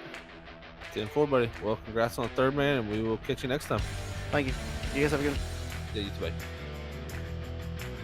All right, that was Joseph McWhorter there, our third place man here tonight at Sim Racing Unleashed at Indianapolis Motor Speedway. I tell you what, we got the Stevens show now, so we'll get talking here with Steven Leffler in that number 72 and get his thoughts on tonight's race. Hey, Steven, it's Zach up in the booth, man. You got a copy? Yeah, how's it going, Zach? Oh, it's going pretty hard. My heart's racing for you guys out there. That was a wild finish there at the end, man. I thought you played the strategy card perfectly. I mean, you just came up one spot short, but man, oh man, you definitely gave it a valiant effort there at the very end. Just just came up a little bit short. But man, I tell you what, Steven, that was a heck of a call. How did your race play out other than that? Yeah, it seemed to fall into my lap pretty much the entire night. I mean, the first time I went down pit road, I went down under green and came back out. The caution came out right as I was exiting pit road, so ended up with the lead on that one. And then after that, I mean, it just seemed like every time I pitted, it just worked out better and better. But unfortunately, I'm not sure why the admins threw a caution around lap 87, 88. It looked like all the cars went on the pit road, so we'll have a chat about that because it definitely ruined some people's strategies there at the end. I don't think the race would have had any more cautions if they didn't throw it out, but who knows? Yeah, definitely. Like you say, you know, cautions breed cautions. Like you said at the very end there, caution coming out, and yeah, like you said, I think if you know, it would have definitely been interesting to see how it would have played out if that caution didn't come out there, because you guys were just coming so fast on those new tires, man, and they really looked like they were worth it. You guys definitely made them other guys come down the next time, but from there it just kind of went kind of crazy from there, and you were kind of just sitting in the perfect position. Would you rather the scenic on green, or did you kind of like those cautions just to give you less laps on the older tires? Or because I'd say you had a pretty good gap at one of those cautions when it came out, so it'd have been close, I think. But what do you think about that? Yeah, I would have liked to have gone green, just so we could have battled it out, you know, with all the people that took tires, because it seemed like we were slicing and dicing coming through the field. But once the caution came out, it was nice because we had a decent buffer between us and the guys on the 8 lap fresher tires, so it was pretty comfy getting back out there. And yeah, I had a 0.8 second lead or something like that, 0.8 of a second lead. At that point, I would have liked it to go green because I don't think they would have caught me in time. I think that was like 8 laps ago or something like that. But it's just unfortunate. Yeah, like you said, just unfortunate. Sometimes stuff doesn't play out the way you wanted it. But I tell you what, a heck of a strategy call from you tonight to be able to put yourself in that position, and a great points night also for you there. So congrats on that. Next week we head to Texas Motor Speedway. How you feeling about Texas there, Steven? Yeah, I haven't really adapted to the track changes that they did with 1 and 2. So it'll definitely take some practice this week to try and get a little bit better grasp on that track. But we'll see. Hopefully top 5, top 10 we'll do. 10-4, man. Well, congrats on the second place finisher tonight, and really putting on a show for us. Anybody want to send a shout out to before we let you go? Yeah, of course, all the guys at SRU for putting the races on each week. And then you guys over at Freaky Fast Broadcasting for putting the races on for us on Wednesday nights and Sunday nights. The 22Q Family Foundation for allowing me to run their colors and their name on my car. And then also Budget Sim Boxes. If anyone's looking for a button box, send me a message. Facebook or Gmail. 10-4, man. Well, congrats again, like I said, on the second, and we will catch you next Sunday. Hey, man, appreciate it. Yep. Later, Steven. You guys have a good night. Thank you. Thank you, man. All right. That was Steven Leffler there in the number 72, bringing home in the second place position. And man, oh man, I'm sure we're about to talk to a pretty happy man here with his victory here tonight at the Indianapolis Motor Speedway. Let's get talking with our race winner, Steven Snipping, in that number 80. I think that's... Hey, Steven and Zach have been the booth, man. You got a copy. What's up, guys? Man, well, me and Robert went up here in the booth, and we were like, well, we're pretty sure Steven's got this, but we weren't sure which Steven, so we picked Steven to win. But man, oh man, Steven, you came back from that early, looking really strong, first of all, in that early run. And then you got a little bit of damage there on pit road and had to sit on pit road there for a while as you slid through your box with that damage, getting hit in the rear end. But man, oh man, what a comeback story it was for you tonight. You drove all the way up the third on that long green flag run, and then it just kind of played out into your hands there at the very end, navigating through that crazy wreck, getting through that, and then man, you just took the hold of the reins and you pulled that win off. I'm sure you're excited. Let us know. Very excited. Feels good to get that monkey off the back. I've come close a few times this season and finally was able to get a win. and finally the cautions played out in my favor for once. But yeah, talk about a tale of two races, man. That was, I felt strong here. As Robert said the other night, I'm the king of these 2 mile tracks.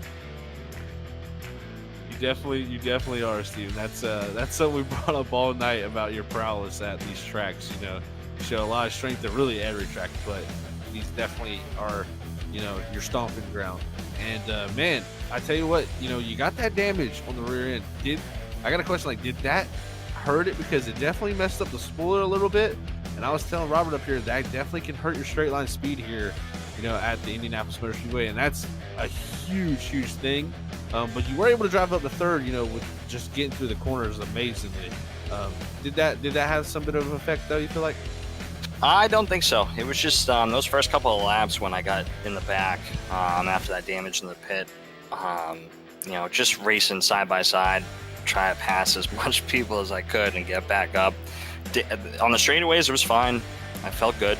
I think I got up to maybe a 5-second. They had a 5-second lead on me, Yarrow and McWhorter. But I felt good. I didn't think the damage was going to affect me, and I want to save that fast repair just in case anything happened. Boy, was I pissing my pants. I don't know if I can say that during that wreck. I don't know how I maneuvered through that, but Lady Luck was on my side for once today. That she was, man. I tell you what, when we see you come through, we were like, oh man, that was a ride. As a few guys narrowly missed complete destruction there, man. So that was amazing stuff to see you come through there and get the victory here tonight, the famed Indianapolis Motor Speedway. And proud of you, man. That was fun to watch. We go to Texas next week. How do you feel about going back-to-back possibly? I guess I'm not even going to say anything because I feel like when I do say something, I usually end up with some bad luck. But I feel good. Texas afternoon race. Had a good race there last season, so we'll see. We got a couple of strong tracks that I like coming up. So maybe I'll get another one. It just feels good to get this monkey off my back, so I can have fun, relax. Hey, exactly, man. It's great to get that victory here tonight at the Indianapolis Motor Speedway. Like you said, now you can relax, go have some fun before these playoffs start to kick off. And man, congrats on the victory tonight. Anybody want to send a shout to you before we let you go and celebrate this thing? Of course, you guys for hosting and great broadcast as always. And my girlfriend, she didn't get to watch the whole race tonight. She had to work. Love you, babe. My dad, love you. Got to watch it. And obviously, Smoke Inc., man. We put in a lot of hours during the week just trying to see what we can do on tire runs and everything. So it's been a big help. Awesome stuff, Steven, man. Congrats again, like I said. And we will catch you on Wednesday, man. One more. And Lane on that huge block on Joseph. I gotta give him props for that. Definitely, man. Well, congrats, like I said, buddy. And go celebrate this and have some fun. And we'll catch you on Wednesday. Thank you, guys. You guys have a good weekend. Enjoy the rest of the week. 10-4, Steven. Thanks, man. All right, Robert. That was our victory tonight here. Steven Stimpy getting, like I said, the monkey off his back. Getting that victory. Now he can relax going into them playoffs, knowing he's safe and sound. And guess what? I'm sure he's pretty happy about that here with the SRU's Cup Series. Now he can go Wednesday and try to focus on that race. But man, oh man, what a race we had here tonight, Robert. We will head to our unofficial results here. And let me know when you're ready, Robert, because I do not have the cameras. It did not work. Sure.